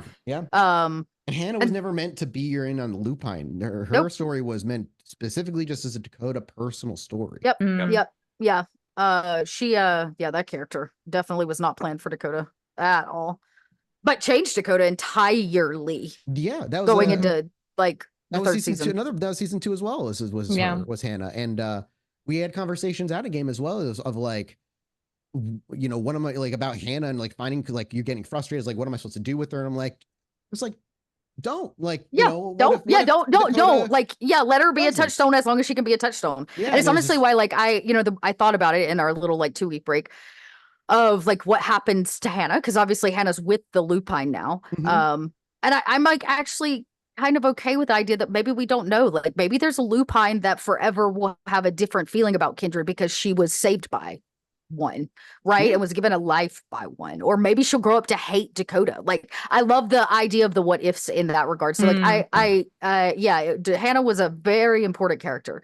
It moves Dakota from needing someone to being the person needed. And I always wanted her exit to be her turning, of being like she can't control it, she came looking for you because of safety, but like also, that was one of my favorite scenes. I'm just like, you guys trying to fucking outrun a werewolf. That's pure rage and uncontrollable. But yeah, season 2, Hannah was like so important. We met. Do we meet Haley? We met Haley in season Yeah, we 2 did. as Haley well? season 2. Yep. Yeah. Haley was in a really fun difference from the slacker of Grant, like just like the other side of the coin. We also met the mask maker in season 2 as well.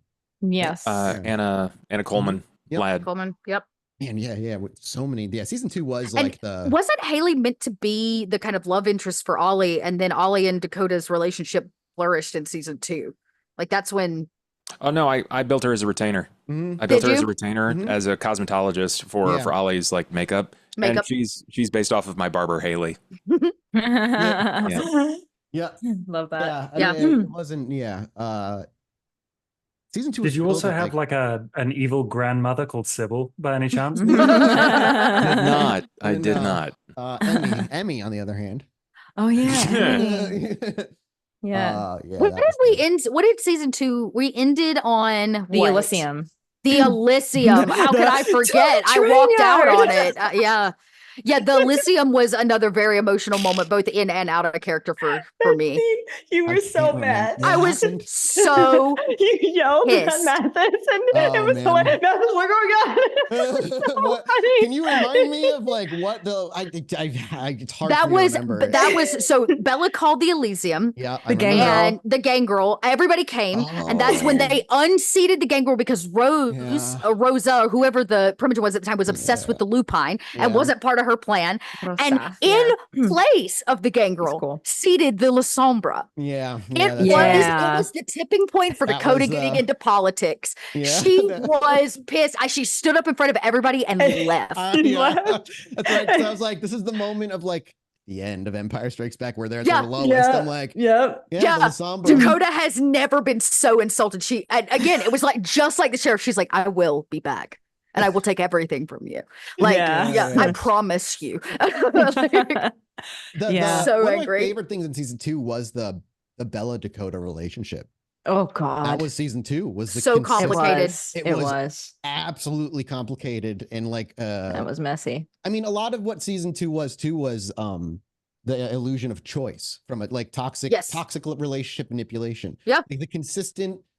Ava always has a choice. I'm like, I remember even seeing comments of being like, Ava always has a choice of like, she chooses to do this. I'm like, are these people listening? A choice against your life is not really a choice, you know? Exactly. It's like your other choice was like, it's like being held hostage. And every time I have to take a shit, I could choose to shit in my chair if I wanted to, but like I go to the bathroom because that's not what I'm gonna do. Like you always have a fucking choice, dude. Like I'm sorry. Yeah, like it was.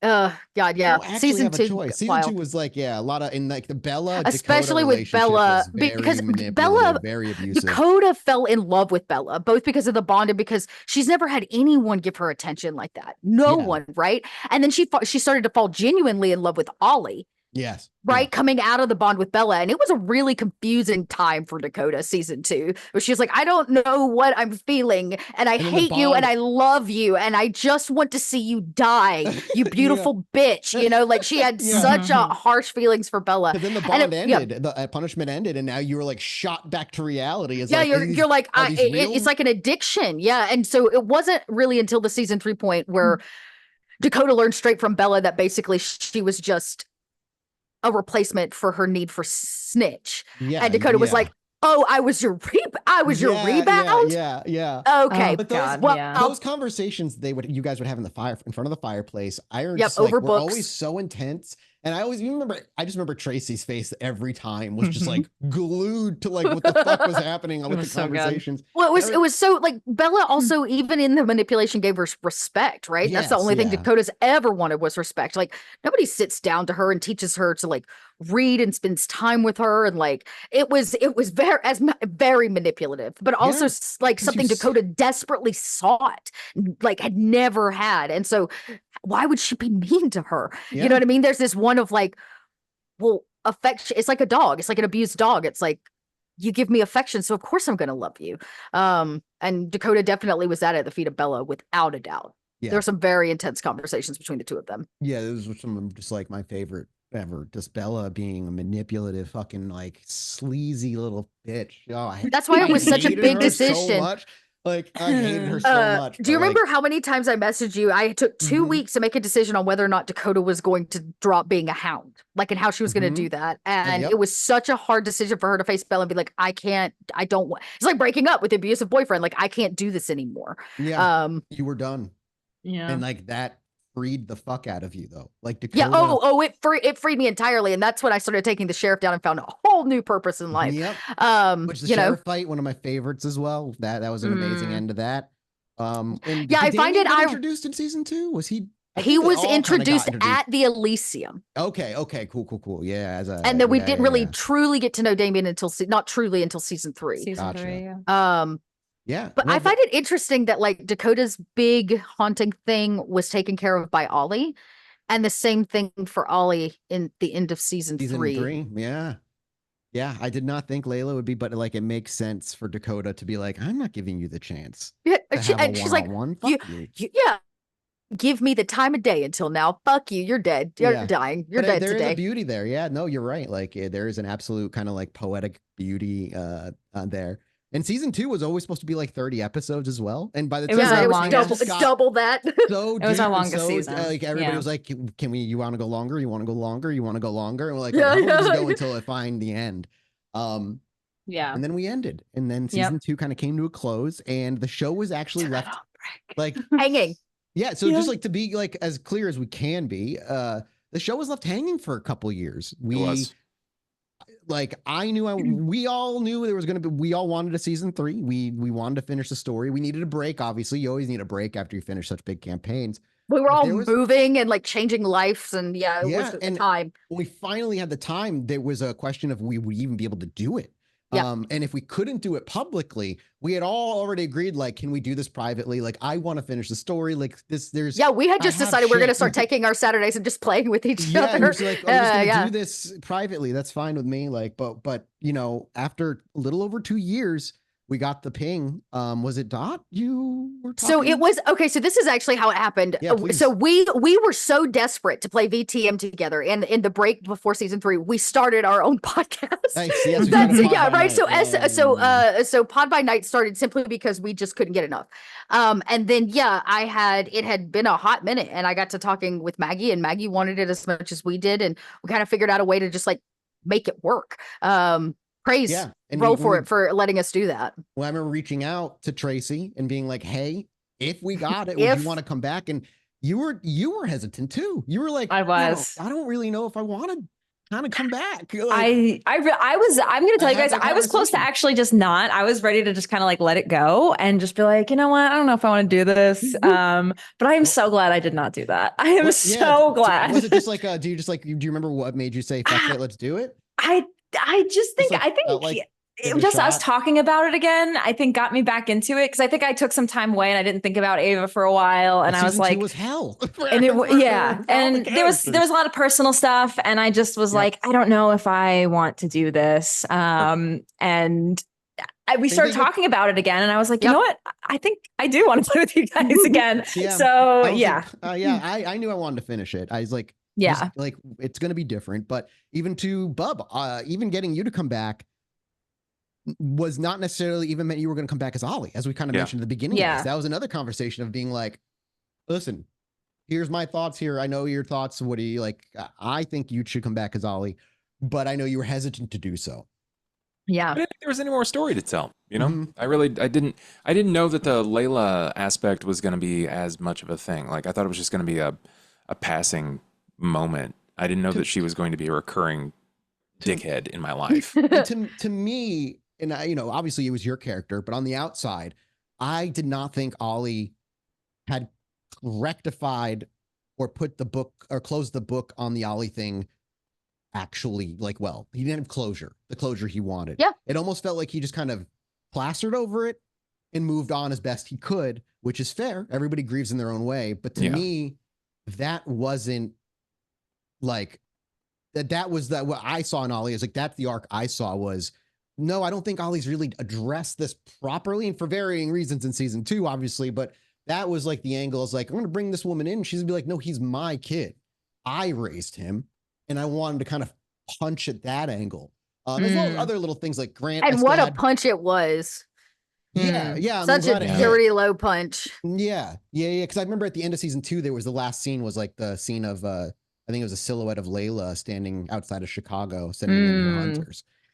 So yeah, like I knew I wanted it, but yeah, you weren't initially fully in on coming back, but when you were, which didn't take long, but it was a different character idea. Yep. Which we'll see a version of, I imagine, at some point. Sure. But I'm so glad you came back as Ollie, and I hope you are as glad as well. Like I am. You made that decision. The takeaway was that like it didn't matter who I was playing. I was just happy and comfortable playing with this group of people. I could probably play with this group to like have a forever campaign. Yeah. And yeah, for sure. It'd feel great. There's something to be said there. You're right. Lightning in a bottle, but like it feels a lot less. I look at you guys like family, man. Yeah, like, I've turned to each of you in moments like, hey, yeah, me too. I just need some help. And like, I don't like asking people for help. I don't like venting my feelings, but this is like family to me. So it's really nice. We always came back to each other as well. Even after if we had like walked from a table from a heated session or a heated month or whatever. Yep. Like we always came back. And one of the there was always like, dude, I love you, or like, you know what? Like, I know I made lots of mistakes in season 2. You bring up the episode where she dressed nicely. I described that in a way that took away the narrative. Actually, Mathis and I had a conversation about it afterwards. Yeah, absolutely. And you're completely right. Like in that moment, I look back and I'm like, oh, fuck. Like I had seen the scene in a certain way, and it wasn't my place to dictate what Dakota was doing or how it was, how she felt or how she saw or whatever. That's not my place. And you took it like a champ. Like when I came to you, I was like, I have this problem and here's where my problem lies. And Matt was like, yeah, totally, dude. Like never again. Right. Like it was, I've never played at a table that can be so completely, it's not just a transparency. It is that trust, right? It's truly trust. And it was, it's kind of unlike anything else. It's the only reason we can tell the kind of dark stories we tell is because like we got to know each other while we played. So like our friendship was built in the fires of the role play a lot of the time. Yeah. But that meant inherently we either had to trust each other or we didn't. And those we didn't trust didn't last. Like it was just like there's a core of us that just stuck around, and that's why when we started season 3, the first episode was like a breath. It was like being home again. Like we said that in the after show afterwards, all of us were like, nervous. Why did we wait so long? Yeah, man. But like, wait for Ava, for freaking Tracy to get back. Listen, we're talking about the show. I'm like back in that headspace. But like, I'm eager to talk about the start of season 3 and just season 3 as a whole because I couldn't have. I mean, I shouldn't have doubted it, but like, couldn't have asked for a better season. Like, it was just. I felt like we were always firing on all cylinders, like 99% of the time. Like it was always good. I'm curious. Top notch. Yeah. Wait for her to get her earbud back in. Boozing it up. Talking to Tracy about season 3 is just like, after those 2 years coming back to it, man, like episode 1, my heart was pounding. I was so nervous. I hadn't even really massively, like I'd only recently really begun getting the world back up and running in my head, trying to remember some of the stuff we got wrong. Like, cause in the early episodes, like some memories were wrong, but they were later adjusted to right after we were reminded of certain things. But it was just one of those things where it's like so many details, and it was the longest break we'd taken. I was nervous as fuck. I was like, I don't know if this is gonna feel, and I'm like, I'm also not in a dark place anymore, and I'm not like in this like tortured poet like kind of mental space. Am I still going to be able to bring the darkness? Like that was like my concern, genuinely. But as soon as we started with episode 1, it was like, oh man, it fell right back into place. It was like it was like putting on a comfy coat. Yep. Yeah, man. It was so good. I was so happy. We left episode 1 being like, I don't want to stop playing. I was like, oh, wait, like, I was ready for more. Happy. Yeah.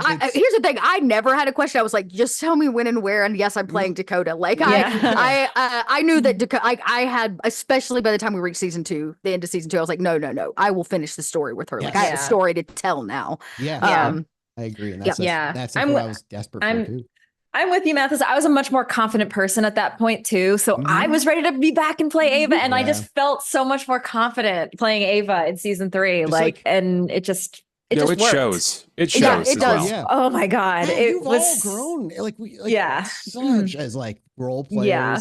Because again, Yeah. too, like while you're all some of you might be D&D, you were somewhat fresh, right? You were Tracy, like somewhat freshish to like tabletop around then, or like yeah, okay? honestly, yeah. I had only played D&D and a couple of other tabletop games. I hadn't but really. You guys were DMs a lot of the time, like as well. So being player Forever was DM. kind of like new for everybody here, and being a DM as a forever player was like a role reversal. But like it was like coming home. Episode 1 was like coming home. I remember just like, I don't know, I'm like extremely visual in my imagination. It's like so real in my head, and like being able to see that like Coterie come back together and seeing you role play with each other and stuff was like, fuck, man, I miss this. And we even said at the beginning, we'll go for 30 episodes. Okay. It's like, no, not gonna happen. I did have that in my notes. I remember, I think I said to Bob and Dot at the beginning, I was listening to your plan while we were like doing Crack Crown or something. I was like, 20, 30 episodes. Yeah. Sure. Yeah, there was a lot. And I mean, we got to meet Nelson in season 3 because Nelson, obviously wanted you back. And we got Maggie back as Emmy. As Emmy, yeah. Adding Emmy was such a spice of life too. Oh my God, yeah. It's nice for Dakota to not be the youngest looking person in the room. I'm gonna be honest, it was great. Yeah, she certainly made that club awkward for me as a storyteller. Yeah. Oh God, okay, Emmy Maggie, was great. you're just even for me, I need to be very careful. It's called World of Darkness. Maggie went right into it too. Right, she yeah, like man. She held was like, nothing man. back. Yeah. But she did an excellent job at also representing why the cam or any kindred like don't embrace kids. Don't embrace idiot. kids. Like, Yeah. good God, she played it perfectly. Yeah. Episode 1 was like coming home, dude. I Yeah. loved it. It felt so good, and then it just never stopped being good. Like, it was just always. Season 3 was my favorite. I had so much fun. Yeah, I think it was mine too. It just like so many good moments. I gotta say, I'm already thinking about my favorite moments for season 3 because it was more fresh. Like us finding out about the Dakota and Ava finding out about Snitch and Bella. That reveal in season 3, it was so juicy. That was the one where you turned to liquid, right? And I got to see the shadow. We had a surprise Saito that episode too. I remember we got the Saito bar, and Saito bar. That was a fun episode. That's right. I loved that That's episode. right. You saw Saito in the like moment, and Dakota's like, "Okay, Sybil, you want to show your face? All right, let's do that." And yeah, Sybil talked to you. Yeah, that was a fun episode. That when she made the mistake of telling Dakota that she was the one thing she couldn't plan for, and Dakota was like, "Max Dakota bet. took that. Max bet." Yes. That was right. Yeah, there was a lot of fun episode. Season 3 was because you guys were spitballing a lot of theories, but you were always like in ballpark. Even at your worst, you were in ballpark. There were a couple things that I was like, not quite like no, but like, hey, I appreciate the effort, but a lot of the time, you guys like really you just started putting it together, and once you started putting it together, the revelations followed by immediate questions. Yeah. That was like always so much fun to watch. Yeah. I loved when you guys as a coterie realized something, and like Dakota would lose her mind. And like, I got it. I got it. Yeah. Also led to some insane theories, some insane ideas out of Dakota of like what to do. And some of them were nuts. I was like, okay, let's go ahead and try. Like, let's do it. Yeah. And we were like deep in with Jackson, like all the planning we did with Jackson. Yeah, with season 3. Oh man, isn't that the one Dakota was that? No, that was season 2 when Dakota offered up her brain to them, was basically like, okay, go digging around in my head. You know, prove I'm not lying to you. That was the end of season 2, wasn't it? Season 2, you guys met with and started building the relationship. We went to dinner with him, and we did a couple of things. Season 2 was like the kneecapper. Season 3 was the fruits of your labor season of like, so now you've been working with Jackson, like you have his trust, you have his respect. Like he won't kill Ava outright, you know, like that. Yeah, he respected Dakota a lot. The way he treated her versus the way the most out of Dakota. Surprisingly, right. That Dakota too felt that way. But like he was such a juxtaposition to Bella, which was good for her. She didn't trust authority figures because I don't know, the sheriff tried to kill her and Bella manipulated her so much. So like Jackson being chill and respectful, as you put it, it really like was like Dakota's like, this is who should be sitting in a seat. You know what I mean? Right. And it didn't mean Jackson didn't plot behind your backs and do things without you knowing, as we'll talk about at the end. That Sabat stuff hurt. That hurt. I mean, it is what it is. But you're like season 3 was filled with like so many just so many of the more memorable moments. Yeah. What like when we found out, or there was another scene that was big with Jules when Ollie went back to Jules. There's the screenshots I took of our shocked faces when we learned about like Jules and Ollie went back to her. Oh man, that was such a good scene. I had you crying. I had Ollie crying, Bub crying. Oh god. Yeah. But like that was an amazing scene. And like trying to inhabit that hurt individual that's like can't even really comprehend everything because her memory had been wiped from Zach. So you showing up again was her being like, wait a minute, you're alive? Like, how do you like handle that? Like, what the fuck do you fucking even do with that information? That moment was amazing. Haley leaving town, that was so hard too when poor Haley found out. She chose not to stick around. And she didn't, and she left. And I wonder how I'm curious what you think of that decision. Because like, as a storyteller, I struggled. I wanted to keep her around because she's a character you created, but I also endeavor to try to create as realistic of a world as I can. And I wanted, you had Grant who was all in. What about just a normal schlub who just can't handle what the fuck you just told them? Yeah, you broke them. Yeah, like what do you do with that? And I'm like, I don't want her to die, and she didn't die, but I don't see her like I want to be that. I want her to be the in-game example of somebody who's just a normal person who can't get their head wrapped around this wild shit. Yeah. The truth. Yeah. Yeah. I'm not upset by the decision. It makes sense that she would run. I agree. And it's not like you penalized me, right? Like it's not like, well, not only did Haley leave, but you also lose the experience that you've invested into your retainer. Right. It was never like that. You get that back. Like, and we also had the cool part where like losing her also got Ava to allow herself to flex a little bit of her influences, just being able to effortlessly bring in schlubs that just like would work for her. Like the people that she just can call and just will just show up and do shit for free, essentially. Like, like you guys got to rise to your strengths even when certain aspects. And one of the more interesting things was watching Ollie in particular desperately attempt Ava to stop her from going on a suicidal fucking path. Oh my God. There were times that halfway through the season, Ava was ready to throw in the towel. Yep. She was ready to I mean, even Ollie too. How many times did we see Ollie? It's like, I give up. Literally, like, what do I do? We saw that. We saw kind of a point in Ollie, I think, in season 3, where it was just kind of like, it's not that he had lost his drive; he had lost the path. He was walking, but he didn't know where he was walking to and why he was walking there. And like, he lost himself in the minutia of attempting to stop any little bad thing happening to any of the people he cared about. Due to season 2's tragedy, essentially. Especially since Ava continues to be a masochist. An agent of chaos in some way. Saito absolutely influenced the fuck out of Ava moving forward, which was fascinating for the Nelson angle when Nelson came in and having to watch Ava navigate bless Nelson's heart. Nelson was great. Yeah. Nelson was a great, like, he was such an everyday dude. Loyal to what Saito was. Almost like the remnants of what good Saito had done still like alive. Yeah. Was that your goal as Nelson? A little bit. Yeah. It was like his record of like the only good thing he ever did was Nelson. And I think it was nice to be able to explore that and kind of just I guess do a bit of reminiscing with Ava about all the shitty and dumb things. I'm glad you played a character tied to Saito, because like there was discussion on what Josh's next character was going to be, and like this was the thing with season 3. It's very hard. It's the same thing like if Ollie had left, it's very hard to introduce like a fresh new kindred by season 3. Give them a depth of personal story that can even match anything else. And matter, Yeah. So like for Emmy, for Maggie to come back as Emmy and Josh to come as somebody who was like already in the story, just that made the most sense. Because like introducing a fresh character at that point of the story. Yeah. At that point, like Nelson and Emmy were much more a foil to the stories of the main characters.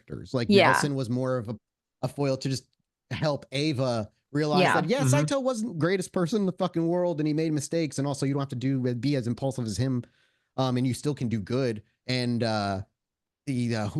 I lost my train of thought. Who was Emmy. Emmy, and Emmy was the Ollie's. sins of the father, the generational trauma that even reached down to fucking Ollie. Yeah. And the realization that the loss of his parents was not anything significant. It wasn't like the main plot of a movie. That it was an everyday transaction because somebody got a little too close to finding out the truth of who somebody was, and that was all it was, and that's it.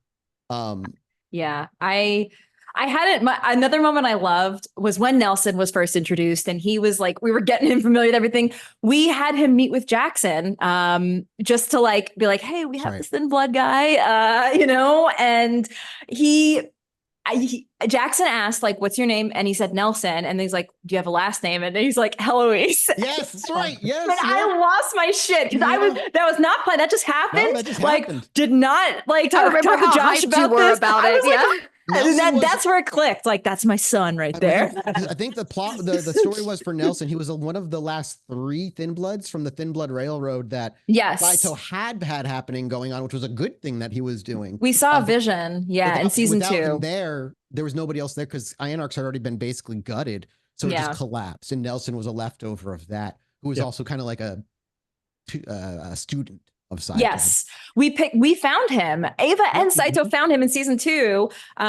We had a vision about this kid, and so we went to we did the share senses thing and went and found him. So that's like where it started. I hadn't even clicked. It was so good for him to come back. It was like it didn't click for me in season 3 immediately when Nelson's introduced. I was like, oh shit, like that's the kid, and it just all made sense. And I was like, that's my son. And and that's where it all just made sense. And it was great anytime Dakota or Ollie brought up how much they hated Saito, and Nelson was like, yeah, he sucked.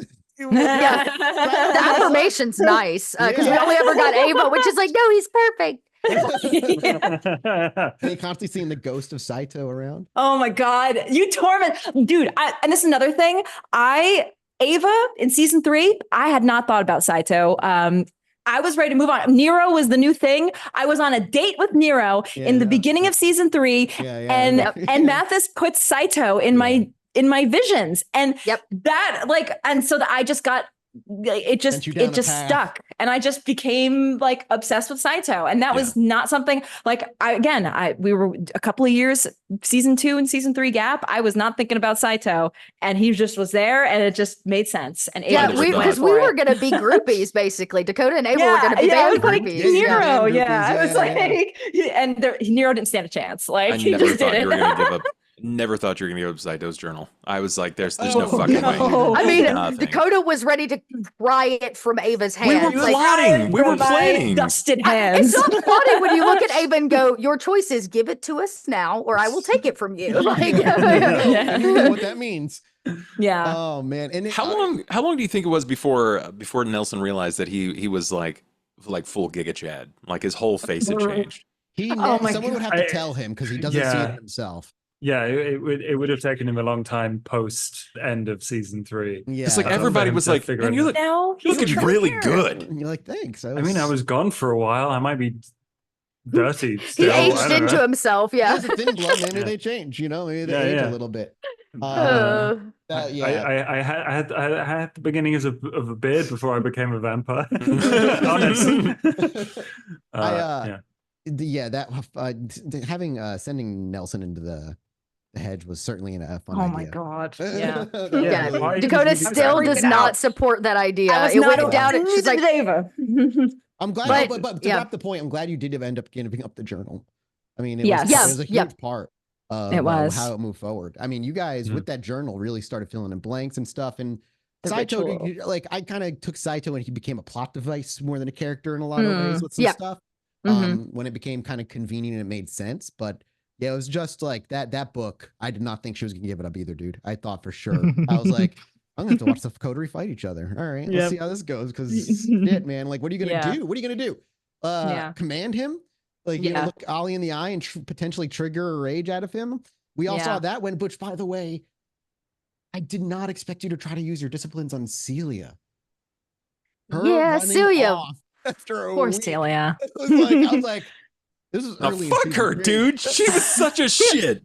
I agree She's a entirely. nice child, also. Yeah. Don't shout Dakota at did not Celia. like You ripped her Celia. fucking head off at the Yeah. end there, okay? Yeah, I think you've had your You pound of did. flesh. Here's the thing: Dakota knew Celia had no chance. She was meat from the beginning, If and you had Dakota knew managed- it and couldn't convince No. Ava of it in I any wanted way. to protect her so bad. Yeah, if you had convinced her to stay and you didn't use disciplines, or you're just able to convince her to stay, the arc would have been her being on your side. I felt so bad. That was the arc I wanted. But then you use disciplines, and I think you bestial failed like one of them. Yeah, she's out of there, bro. I was She's watching fucking- Tracy's face in that last episode, and when she died, I was like, "That's." In my head, I was like, "That's not what I wanted to happen." No. And Tracy was like, I was like, this is okay. I had a plan to try to save Celia at the end. I was like, Right. oh, but I was like, this is okay. She died. She died. She died. Internally, I was like, it's It's okay. funny. I wonder if I have something to do with sending you on the arc of your death, because I remember having a conversation with you out of game somewhere early in season 3. I had one with each of you individually, and I basically asked you like, your best ending. What do you see as your best ending? And you're giving me some ideas, Tracy, and I was like, let me tell you what I can't get out of my head right now. I don't know how we get there. I don't know how it is, but I have this ending I remember in my head where we have a close camera shot of you finally like reaching out and holding Saito. But it's because you're passing and you're dead. Now it didn't end up being exactly as I pictured, but like, and that's the first time you've like through the whole season. I want to keep, I don't know if I told you this part, but I wanted to keep Saito right before you touch him, or always just out of reach, where you never can quite hear him clearly or see him clearly or touch him when he reaches out for you, so that when that moment happens, while it's a goodbye, it's it kind of closes the story. Yeah. And I remember having this. Yeah, we had this conversation, and I maybe kind of regret it, because I think I maybe accidentally like kind of fed that into your head a little bit. Yeah, it kind of went that way. But yeah, is that? Are you happy that that's the way it went? Yes, I am. That is exactly what I wanted. Yeah, as a matter of fact, that is what. If anybody asks me what Ava's ending, like if I was happy, yes, that is what I wanted for her. Like that was the ending I wanted. Good. I wanted to be with Saito in Oblivion. I very much enjoyed bringing Layla into character finally in season 3, introducing her and have her be. I was hoping her to be something you weren't expecting. Like that's what I wanted her to be. I didn't want you to expect. Like I feel like most people expect this like hardened, maybe badass hunter who's just like a fucking murderer. And yeah, she's amazing. But I wanted her to be fucking, she knows she's good. She's not worried. She's confident. She's done this a million times and with older kindred, and she really doesn't worried about it. And that I really wanted it to be the case. And I really enjoyed the interactions between Ollie and this woman who also had a standard and a code of ethics that she also did follow. But you are on opposite ends of the spectrum, almost like yin and yang, almost kind of the same different sides of the same coin. And you have them the conjoining piece being Rowan. That was, I was very excited to bring her in and bring that being like, you killed my kid, and now I have to kill you. And you're like, oh, he's my kid, but you raised him till he was 8. She got like the next 8 years, like got different versions of him, and I loved just having those interactions with you. I hope you did too, obviously. I really liked watching her die. Fair enough. I mean, no, the interactions as far as the roleplay goes, I can't sit here and pretend like I don't play first person. I'm not good at third person. I weave myself into the character. That's what makes it so much more fun for me, right? Makes it more tangible. I think there's a piece of yourself in all characters that anybody plays if they're playing them truly to themselves. I agree. And she got under my skin in a lot of ways, in and out of games. So there was something bittersweet about watching her die. It's good though. That means she was human. That was something about her. Like if she can bug you out of game, it's like Father or Larson in like the other shows of like that one that people just they fucking can't stand them. But it's because I think it's because there's a piece of you that you see in them. Like you see that part of that like reflects back on you. It's like, that's a part of you that exists, man. Like all the evil villains, I took a small, just piece of like your dark side of you. He's like, but it's real, and you confront it, and you overcome it, and you're better than it. And the villains, at least in this campaign, the point is like there's people who couldn't heal, right? There are people who couldn't go to therapy or couldn't, like, the supernatural version of people who couldn't get past their trauma. And that's like what fuels them. And that's why I try to fuel them, all of them. And like your characters were supposed to be the stories of people who did find that and was able to overcome that in both a supernatural big bad evil way, but also personally as characters at the end. And I think you guys obviously did fucking phenomenal jobs with those. Like, your character arcs were so natural and so goddamn beautiful for all 3 seasons, man. Like, yeah, I had such a hard time choosing what to make Dakota's form. Do you remember her shape? I was so torn by it. That was another thing, yeah, that was like, it was just one of those things. Like, I knew that before it was over with, that would be where I ended up dumping all the XP. But I wasn't sure what like form I wanted to take for Dakota, because the wolf was easy and it could have been, but she's really not. Like, wolves don't live in cities, you know what I mean? Dogs do, but dogs didn't really fit either. And so like I struggled a lot with the form, and taking the bird form was the perfect like the freedom of like, literally taking flight and like growing your wings and sprouting, like, making your own path was the right choice. It was the right move there for Dakota for sure. I guess we should probably just move toward the end then. I mean, there's so much of season 3. There's like so much. I would say that, when we started season 3 with the Ollie Dakota stuff, like Ollie had made himself really clear at the end of season 2 that like he had some shit to focus on, and that relationship just wasn't it. And it was an important step for Dakota to like move on. Yeah. To try to move on anyways, because originally we didn't think Ollie was coming back, so it made sense in the story.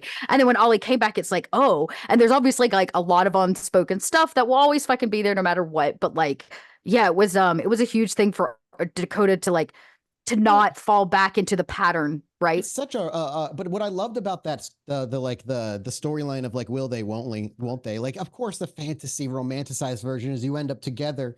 But the real life version of it is probably much closer to this, of like the idea of like people sometimes right person, wrong time happens, but you stay incredible friends because forever moved on past the point in their lives where the two of you could have gotten together and grown.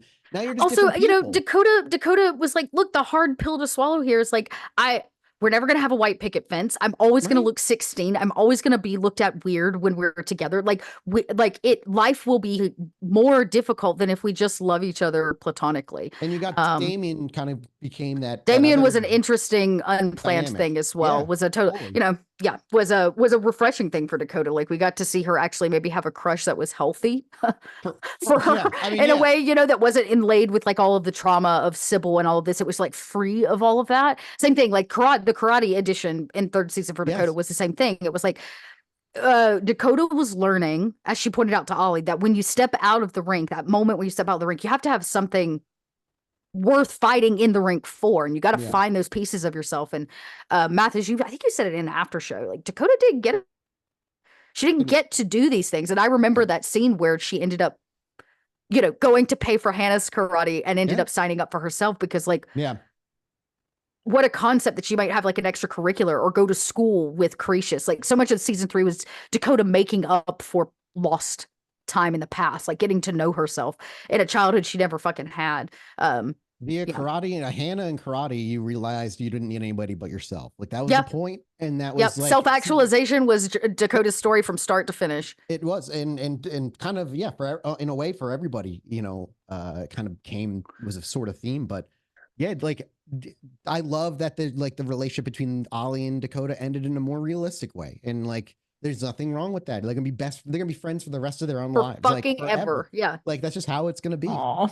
Like it's amazing. Like, I love these, like I said, I love these characters, and so like we have the final episodes, and I think it's around halfway through season 3.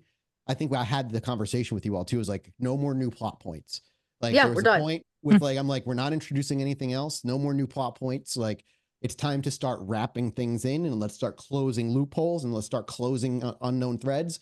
And we really kind of went to work at that in a way that felt very natural, and kind of like some surprising ways things went, some not surprising way things went. But I felt so good going into the last, I guess 2 episodes, because you guys really like, it felt like you guys really had basically dotted your I's, crossed your T's, made your bed. If you were going to die, you left things in the best possible place that could be. You'd kind of like made and accepted aspects of who you were, closure with relationships, good or bad. You put things to rest because it was time to step into potentially no return. And that's like the cleanest feeling walking into a final episode of anything I feel like I could ever hope for. And that whole episode was, I knew penultimate was going to be the fight, and ultimate would be a fight for Dakota, but on the inside a little bit different, because you can't really put stats to Sybil. Like, no, that was like my concern going in, was like, I don't want this to look like I'm bathing in this power, and like, I want Sybil, when she does show up physically, for it to be brief, you get the fucking point, and you make a decision. And that's it. And I didn't want it to linger. So I hope when she, like, how do you feel about the end? Like, what are your, after processing it this now for 2 weeks, how do you feel about how everything kind of came to a close? Man. Oh, loaded question. Yeah, it was for Dakota, right. Thank you, Josh. I appreciate it. I guess Dakota knew she wouldn't be part of the ritual. Like, she knew that she was she was the brick wall, right? So that she had like a different purpose. So I think her closure of the gang, of bringing the gangrel to wipe out the hunters, to find a place to do a thing, like her carrying Layla's head in was like the biggest gold trophy for her, even though in the end it didn't work out great with the whole Sybil thing. And Ollie had to punch her into torpor, but it was the culmination of everything you worked for, having all the gangrel there, fighting, listening, not even questioning a thing you questioning. said. Yeah, it was kind of like it was that triumphant moment where she was like, this is what the work was for. And this is where I can help. That's the other thing, is like Dakota sometimes with all this superstitious hokey pokey magic, bullshit, always is like, what I guess I'll watch, but in this case, she was you, like, you want to know part of it most of the time too. You were like, I want to know what's that. Don't la, don't hear it. So like Dakota was like, no, I'll handle this. You handled that. Anytime anything Saito came up. I mean, even Dakota the Bass like, interaction. I don't want to know. Don't read my fucking fortune. Don't put those fucking tarot cards on the table. I don't want to know. I didn't imagine Dakota being on the inside for the majority of that ritual, because it just didn't make sense for Dakota to. She also hates that fucking cabin. Also true. Yeah, she hates that cabin. So it had to be there. It had to. Oh, of course it had to be there. Which is why Dakota was like, "Y'all go inside. I'll stay out here and kill some hunters." Okay, thumbs up. But yeah, it did get hairy there for a while in that combat. Yeah. I mean, World of Darkness combat's fast and lethal. It's just very, very dangerous. Okay, well, I'm glad. Dakota, thumbs up. I could talk about like all the stuff after the big Sybil moment, but like during the Sybil events, the way that ended, it was very much high in the sky for Dakota. I really didn't expect Sybil to go full like there will be blood and drink Celia's milkshake. That was a lot. I didn't even know how to respond to that. Like, what the fuck do I do? I can't fix that. No, are you going to go in there and try to splash the blood in midair? Yeah. You're like, stop it. No. Yeah, man. It's like everybody else had been dusted and she was the last one. I was going to say, just like the Sybil decision that she gave me right at the end was, oh my God, that was so hard. Intense, man. That was intense. Could have played out a couple of different ways. And I said no. I can't believe it. It's a proud moment to see you look at Sybil and finally say no. It was like, it was a great closeout moment for Ava's like character arc, to finally look at her and say, no, you go. Like, fuck you. It was just so wonderful. You being able to control the shadows as well, and dragging each other to each other's death, essentially. Unable to stop each other because she wasn't and you weren't, and then Saito being able to finally grab his hand, and as you like kind of saying the goodbye scene fucking murdered me. Murdered me, man. That was hard. So hard. Oh my God, with the pinky, Dakota's pinky finger. Oh my God. When did that start? When did their pinky? After probably the bombing, with the sheriff. Was it the promise they made not to tell anyone they blew up the sheriff's house? I think it was like a pinky promise, we're never telling anybody. And oh man, Yeah, yeah, like that goodbye fucking gutted. It was so hard, but I was also, I knew, because the whole point was like the souls are trapped. They are not anywhere. So when this is all done and like you finally kind of get pulled into the abyss together, and every soul is finally able to go. It was such a nice story reason to be like, and here's your goodbye montage to these characters, and you see a few of them, but I really was excited. I like knew that Rowan was going to be there, but I knew he was going to be in his 8-year-old boy form. That's who Rowan was at the heart, right? Like that. I want to think that's what tore me up. Yeah. It was the releasing of like all the people that had kind of everybody that could finally like rest at peace. That actually, I'm mad I forgot to mention Bella, because I really had a scene, and I was breaking. I know, we were all having it. Yeah, she was supposed to be in the scene. She was supposed to be there. And I wanted you to realize she did actually love you. Like even if it was a toxic love, like that's what, we did. I fucking tried it. I did what I could in the moment. I was falling apart. No, it was great. Like I got the idea that all of them, like they were all finally finally free to like move on. And almost that piece of closure in itself was like as great as Sybil going down, right? Getting pulled into the ether. In this in-between state. Like, this thing, Ava might not actually be dead, but... That was the first message Mathis sent us. After we closed out the show, we're all like, we're not going to talk about this anymore. Mathis was like, but Ava's not really dead. Oh, yeah. I meant to make my joke that me and Josh are in the same group. Like, this is us calling in from the abyss. Hi, guys. Hi, guys. Ava and Saito from the abyss. We're finally here. We're finally together. Yeah. What about for Ollie? His closure at the end. It was really hard. That was so hard to lose Ava and then to watch Dakota leave. That, I mean, there's no point in denying like all good things come to an end, right? Yeah. So that was really hard for a lot of reasons. I think if you were to go back a month later, you would venture into the pub and find out that there is a special drink called the Heloise. Yeah, nice. That you can get there. It makes a lot. That makes. I had thought that before Dakota went out, like, because we had a month or so officially. Like when it was all done, we'd skip some time. Dakota would have assured that all of Ava's pictures were what was hanging on the walls in the theater. Oh, that'd be killer. Yeah. That would be amazing. Like we didn't see that on screen, but like I know that's what would have happened. Yeah. Or like in the wine, the cheesecake and wine bar, like these black and whites of everything that Ava had taken over the year, like pictures she had taken over the years. Yeah, for sure. I think there's probably an angry moment like 2 weeks afterwards, like after Dakota's left, where he's like, they fucking left me with Emmy. I'm just stuck with fucking and Nelson as a Tremere. And Nelson, he's probably like, come on, boy, let's go watch the Mets or something. Get the fuck out of here for a while.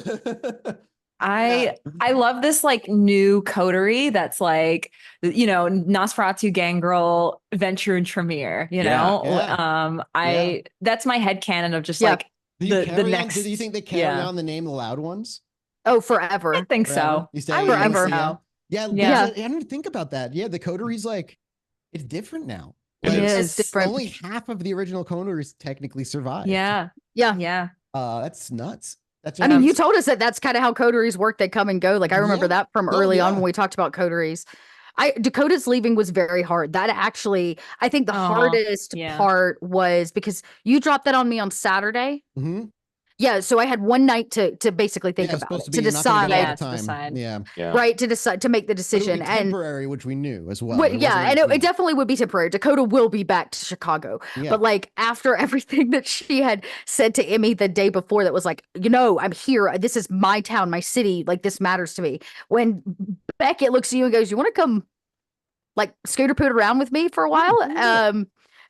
Do you say no? Like it's Beckett of all people, you know? And I don't think Dakota's ever been so honored and terrified in her life because she's also not really left Chicago since she got here. Yeah. Mm-hmm. Who 15 else years is he prior. Get the most. He knows it's going to be a Dakota tinged and biased version of the story. But then the one that wasn't planned to be there in the first place, arguably the one that threw her plans into awry anyway. Like that's the most interesting person you could possibly listen to it from. I think we had a question was like, would Dakota tell Beckett everything? And the answer is yeah. Yeah, at this point, why yeah. not? Like if for the honor of her coterie and Ava's loss and Cammy and Saito and all of them, like we know that the only way things get written into history for Kindred truly is because of people like Beckett. And Dakota recognizes that, and she's like, for their honor, he deserves to know everything. Like everybody deserves to know how much we all gave to save the city of Chicago. So I think she absolutely would. And people like, and it's such a cool, like, I love that we have like, if you know, anytime we make Chicago, you could always be like the prequel, like kind of canon events that led to the Chicago that like in that book is now our story. Like it just bleeds in nearly perfectly. I'd love to get lore sheets and characters of you in the actual book would be killer. Like, oh my God, that'd be so cool. Yeah, but I would love to make like, we could probably make a character sheet with the art that has been commissioned that we have already and just make it look like a character page from the book, and you just write little blurbs about who you are, and rumors are easy to do because you're like, well, a rumor is the dead Heloise isn't actually dead. I mean, we have like that. We have lore sheets already. Right? I think the lore sheets were one of my favorite things we did this season. The lore sheet. Writing the lore sheet was really fun because it was one for the Lights Out pub, because you should if you haven't. I still have the artwork for it. Yeah, you should like do one. Yeah. Like we did them for all the characters, and I don't know about y'all, but it was a really nice like mechanical look at Dakota and like where she fit into the story. And I think one of the things that made me realize how far we've come, one of the things that made me realize we've all done really great character work is there wasn't anything like what we all put into lore sheets in like an available, right? Like a political gangrel and you know, the shadow Toreador and the business Nosferatu. We all played against type. Yeah, we played against type, and we wrote these. If you did know, you can go to the Patreon and get lore sheets for these characters that you can use in your games and drop in and get benefits. But I thought it was like one of those little homework assignments, because like in the past it's usually like write down on your NPCs, this time around it was like create the lore sheet, which in itself was kind of like a going away present. Almost like really the book, right? Like it's like it's like putting the bow on a thing, which is kind of crazy. Like, yeah, Ava's out there, but I mean, for them, as far as I'm concerned, these characters are done, right? Yeah. Like, Maybe I'll haunt their visions like Saito haunted mine. Like, of course, I have a million ideas I could go with the Ava thing, but even the ones that I would want to do would take place so much further in the it might even be different characters in the first place who find out. Like, were you gonna say, Bub? Looks like you were about to say something. No, I know that there are people that are already using the character sheets, the lore sheets. The lore sheets. They've shown me. I've got one guy that's in my Discord that is a religious watcher. He found me through our show, and he's like, I have a Nosferatu, and I'm trying to use Ali as a Malwa, and there's a lot of cool effects that come from it, and the Heloise, like in their narrative arc, obviously Ava's still alive. But Ava broke away from Cam to Autarkus and got permission to start a rack. Right? Nice. Cool. Yeah, like a full Autarkus rack, which I thought was really interesting. All these alternate what if stories are like, that's. And what's cool is like we look at like the version of Chicago we have now wouldn't look like it was without the Loud Ones. It specifically looks like the Chicago of canon in our world because of the actions of the Loud Ones, and that is. Like you can't, it's fucking cool as fuck, man. Like, I don't know. It's just, the ending was so bittersweet. And not once did I ever want to cry ever in the show, except for that was it. The last episode killed me. But anytime you guys were suffering in the show, I was like, good character story. This is fucking great. I love this shit. But like at the end, I'm like, fuck. I don't want to say goodbye to these characters. The story, like, I don't want to say goodbye. Yeah. We would all be doing a disservice if we didn't. It's like also just the impact it had on our audience and the community, the amount of messages when we were sharing that it was coming to an end. People somebody reached out, was like, I'm getting a tattoo of the Loud Ones, of your characters, like writing a song about us, like incorporating them into their stories, like those types of things. Yeah, it's so humbling, really. It really is like amazing. Yeah, it's just so humbling. It almost brings me to tears thinking about it. Well, it sucks because like it's like that realization again of like, okay, well, that's it for these guys. Like, I know. If we ever see them again, it's like, not it, but it is for what we're gonna see on screen, right? Like this story is told. If you ever see like it might be cameo at best for some of them, like if they ever pop up, because like obviously spoilers. Hey, we're gonna be coming back to the world of darkness. It'll take place in the same world of like, but not even the same city, you know? Yeah. And so like, but the actions of Chicago happen. Like, I love the rumors- idea that people have heard about Dakota the gangrel who wanders Exactly. and collects gangrels and brings them back to Chicago. Like, I want her to be the boogeyman Right. of the gangrel. Not like Beckett that's like, oh, Beckett showed up, shit's going down. But like, Dakota's in your town, hide your gangrel. Yeah. Or let him go. Like, that's your option. Right. Like, I want myths and rumors to kind of bubble up about them too. Is like the Lights Out pub maybe kind of turns into this like, it's It franchises. Only Yeah. It's like yeah, only supernatural allowed, no mortals, and they all mingle and do backroom deals with like devils and shit. Like, you know, rumors that would pop up. Or Ava is like, oh, don't you know she took the place of the antediluvian and is now the Lasombra antediluvian and didn't. Oh, like, hell yeah. That's the kind of shit that can like actually and make sense Yeah. in the world of darkness. But like that's easy to do. And I'd love that kind of thing to do. But we are like, you know, moving in and out of this, saying goodbye to this 6-year show. Obviously, we're fucking not done doing stories. So No, we'll be we're not playing, even close. long next shot. time we won't be doing seasons. We'll just be doing one. If it's 100 and whatever episodes, just if we have to take a break from the Gotta play, holidays, yep. we do. Like we'll just take breaks as needed. But we'll be vampire again with all young vampires and kindred in a world, brand new city.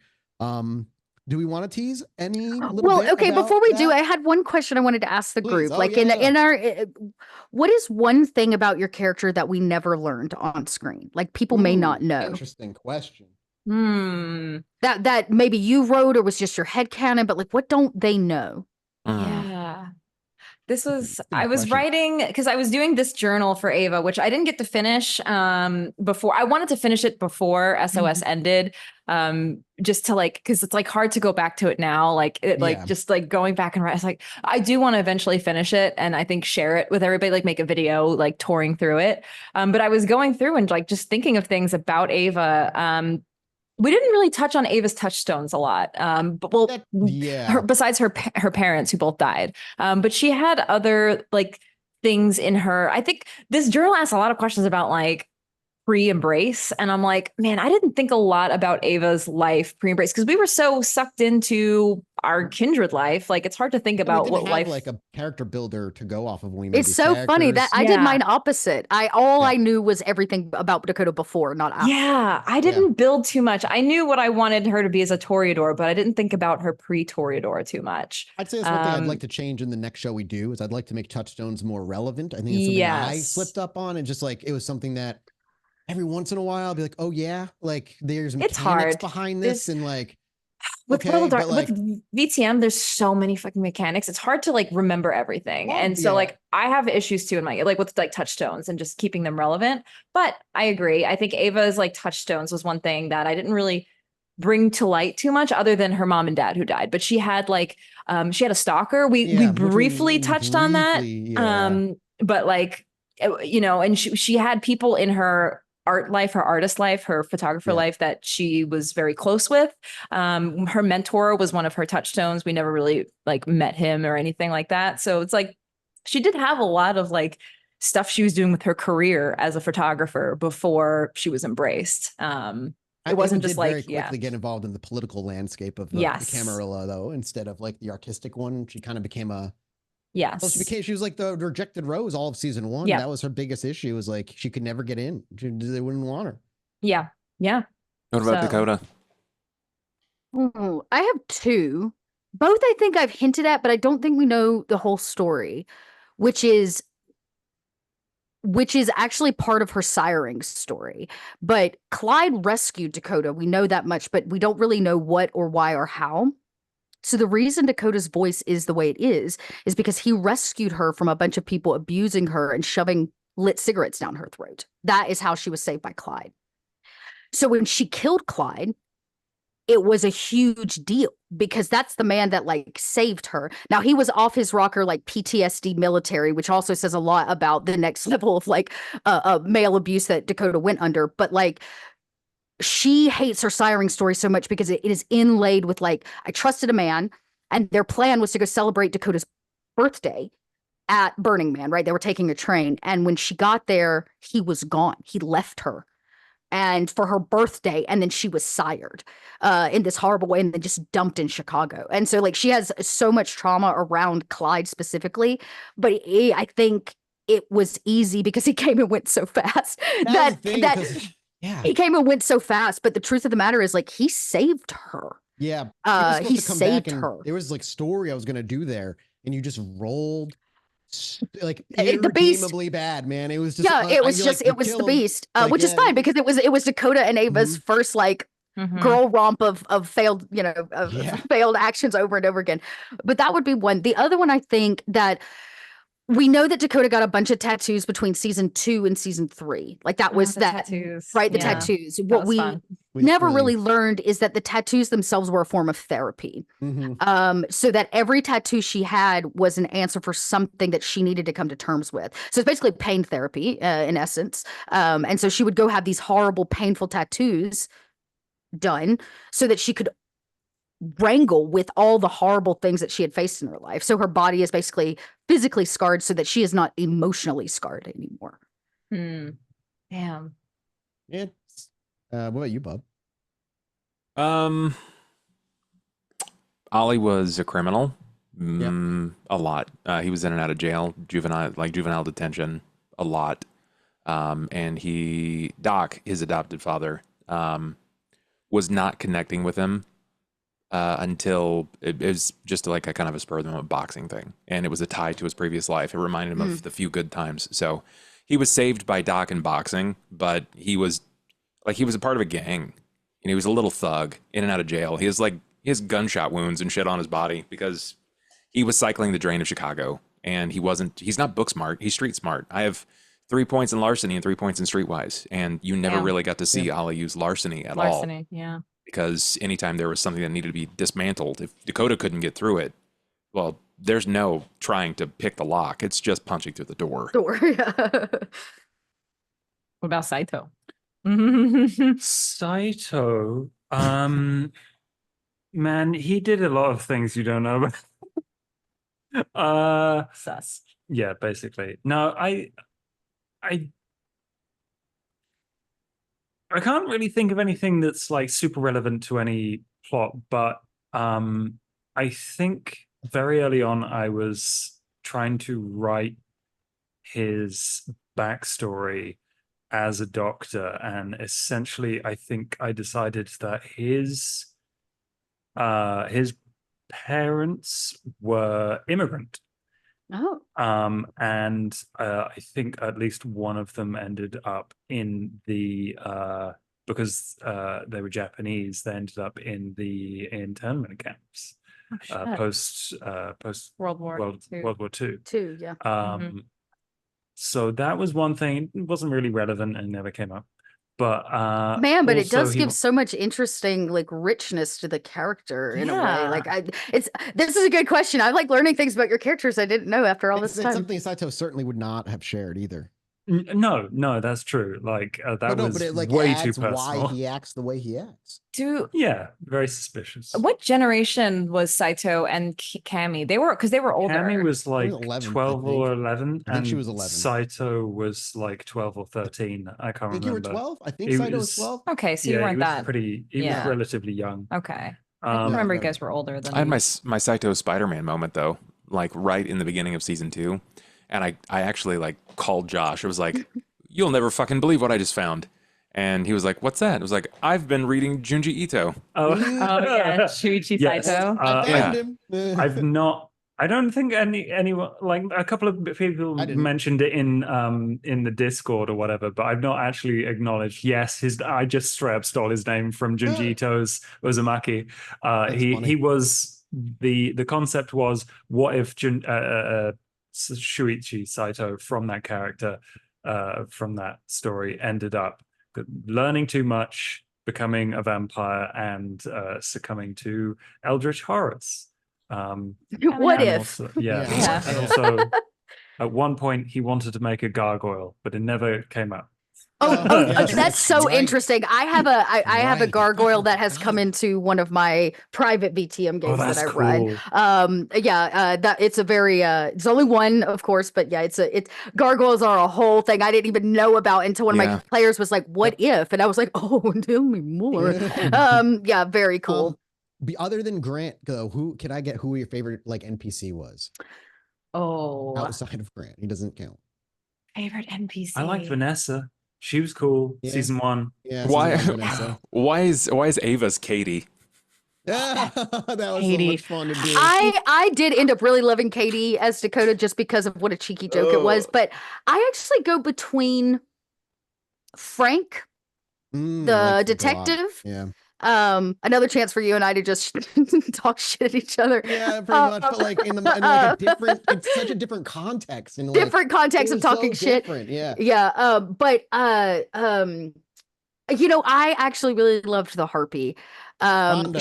Rhonda. She was there from the beginning, and anytime Rhonda showed up, you like it was just the way you played Rhonda was like she was just cheeky enough, but she wasn't too cheeky to be just like she showed up to the party, which Dakota doesn't give a fuck if she had a good time. The fact she showed up is what matters, right? Like you got here. Dakota still stands by the fact that was a great party. But yeah, I think I really enjoyed enjoyed Rhonda. Yeah, just every time she showed up, Dakota was like, "Hey, Rhonda, what you doing?" she was like, "Oh hell yeah!"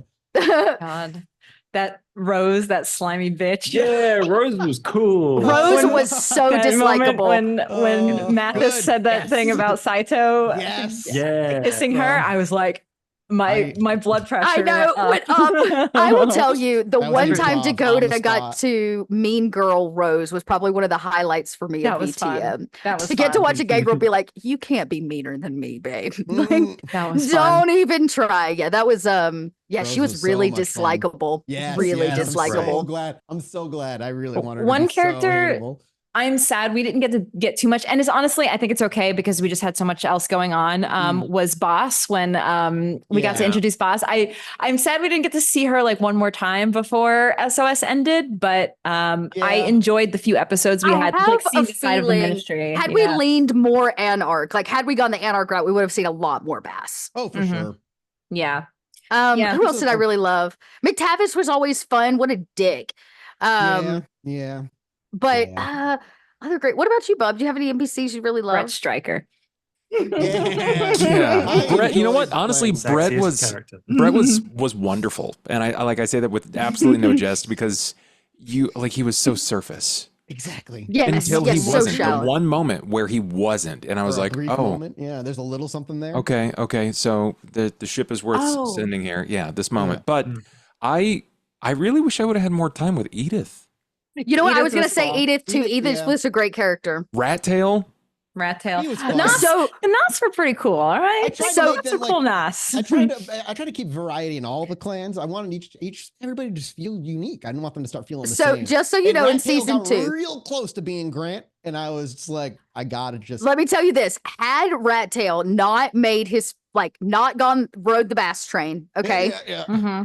Dakota had entirely planned in season 2 to use Rat Tail to make Ollie jealous. I had entirely planned to do that. Dude, that would have been amazing. Getting him and Grant in the same room would have been a nightmare for me. Would have been, oh my God. Like, who's who? They all sound the same. They don't know. Yeah, it's like looking in the mirror.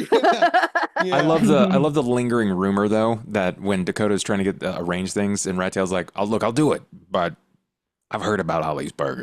But the burger. Where's my burger? Like, oh, that's so cool. I like that shit. That's great. I want it. I want to taste.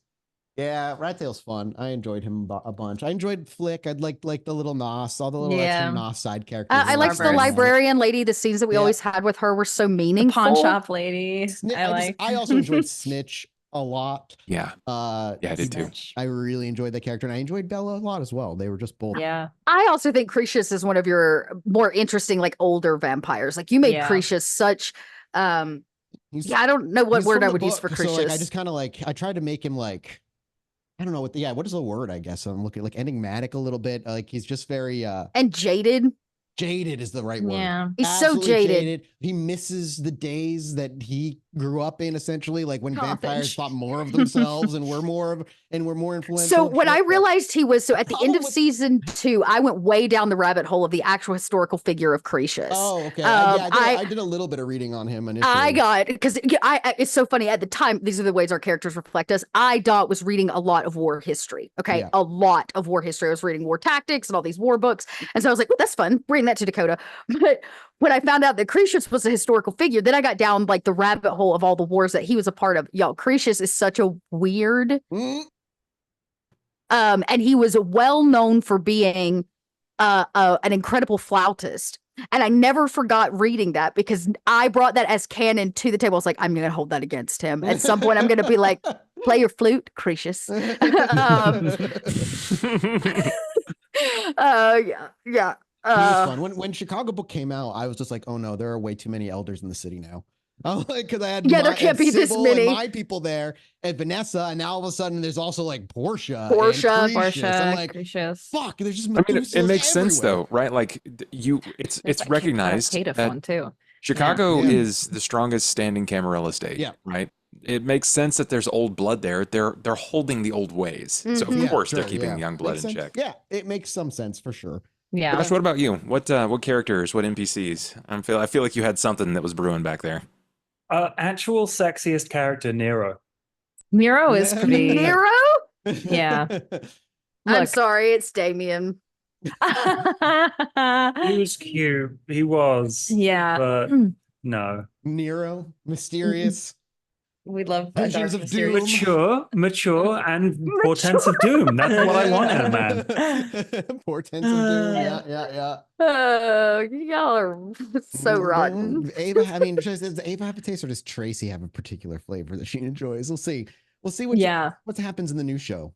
Now we can talk about the new show. I think we can spoil some things. I've already built my character on Demi. Oh my god! I specifically have chosen not to because it will entirely depend on the location. It was my like when you're sad about the SOS ending, I needed something to think about, so I made my character. Was your rebound character? Yeah, the rebound. Yeah, I was in therapy the day after the show ended, and I was telling him just about the show ending, and I was like, I kind of have this idea for this next one, and as I was talking it, I was like, it all came to me.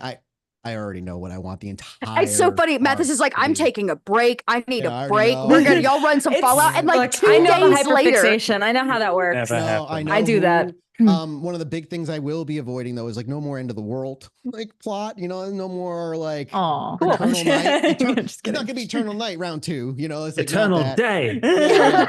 Wait, we did that for SOS already. I mean, for Pod by Night already. Yeah. Oh yeah. The villain and the driving factor behind what they're doing and everything about them, I'm very excited to get to. But it's gonna take a long time for it all to play out. But I'm already I had a eureka moment and everything made sense. And now, it's probably a good thing that we ended up doing the podcast because the hardest step for me was leaving a gangrel behind. Y'all don't know how much I relate to a gangrel. Yeah. I know I look cute on the outside, but y'all, deep down, I am a gangrel. That's what I'll say is and so leaving a gangrel was really hard. So playing Vera, a Toreador, kind of helped me take a step in okay, you can play something else. You can do something else. Totally different character too. I really challenged myself with. Well, that was Vera and Candy, all very different. Do you know the city you want to do it in, Mathis? Or are you still up in the air? But I really want you to decide on the city for the most part. I have thoughts because I lean, how I lean in terms of what I prefer in terms of government, what allows for more political intrigue, which is the Camarilla stuff. But LA would be a good one in that the Camarilla is barely in existence over there and they're on the back foot. That's interesting. Vegas is interesting, but it's a bit more. There's very few kindred in LA if you're using what little canon we have about LA. There's 12 kindred that are Vegas, you mean? For Vegas. Anywhere in New England would be interesting because they're all kind of one now. The Camarilla merged into one. I think Boston, Connecticut, New York. Was New York part of that? No. New York stands alone still, yeah?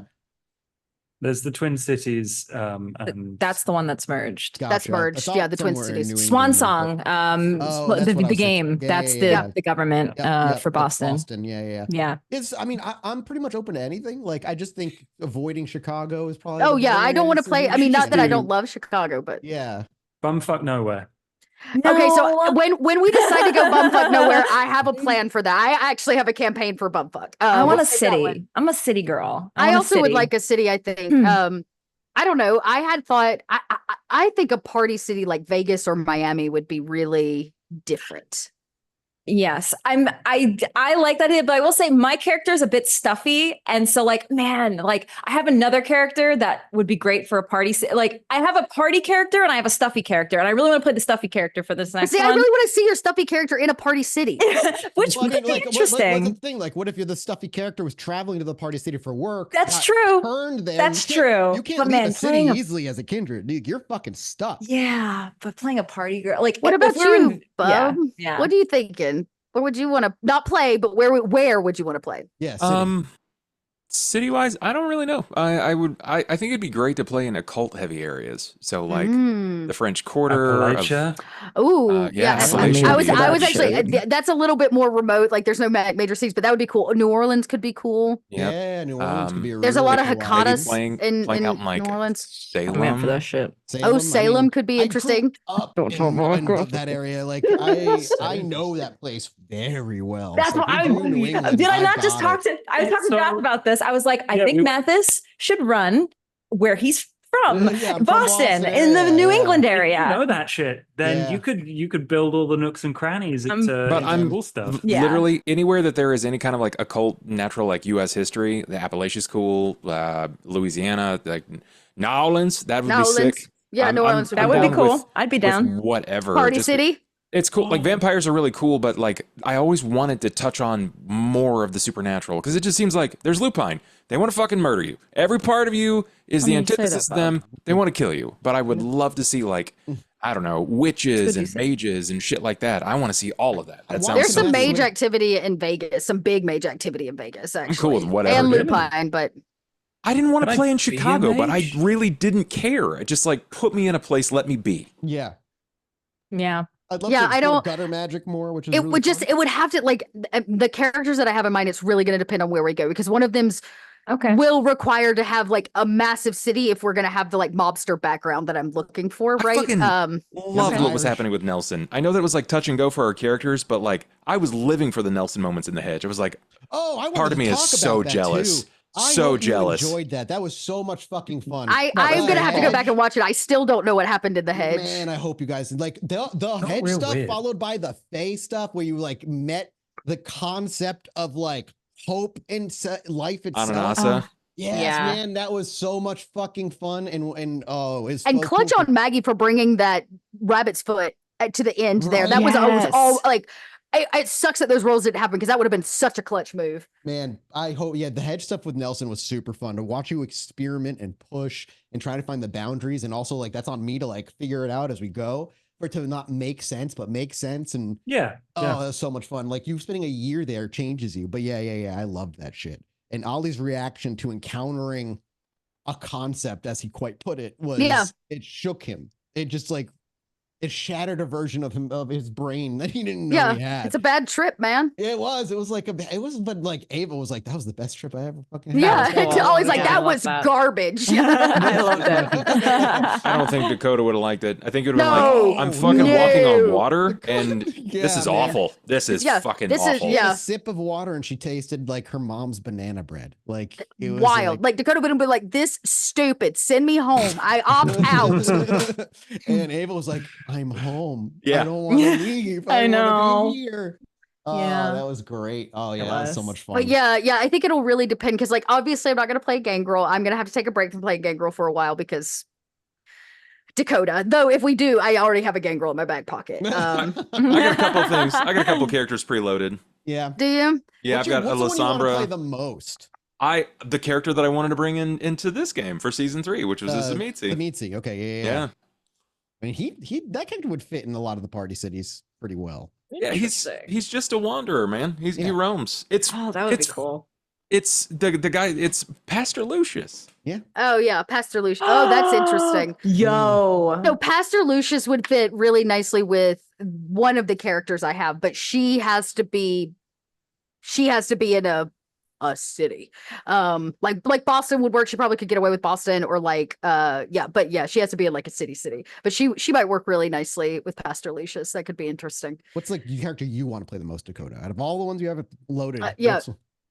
So the Dakota, Dot, the question is how much do we want to reveal? Because if I don't end up playing that character, I have how about this? I have a Ventru in my pocket. that I Cool. would, I Yeah. really think would Oh, I'd have fun with that. You know, I would. terrify all of you. Because Oh, you in know, I for would have real so ski much life, fun. I have business acumen, and there's a reason I've never played a Ventru. Y'all don't want that, right? Y'all do not want that. And so I have this like really terrifying Ventru who is all like cupcakes and Stepford wife. That would be real terrible. Reminds me, like we didn't talk about the Elysium with everybody dying and everyone that all Oh happened. my God. Let me just say this. Dakota will never be the same after she is convinced Jackson was involved. She can't prove it, but she doesn't trust him as much as she used to. We confirmed that off camera. It's like she's yes. What would Josh play? Mathis has heard about this character before because I was considering bringing them as an alternative to Nelson before. That made much more sense. Okay. It is a Malkavian.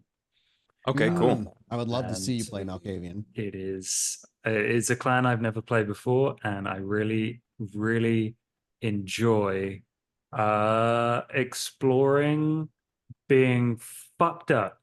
But seeing the truth in everything. No, not even the truth. Just too many lies. Yeah. Too many lies and not enough clarity. I would love to see that though.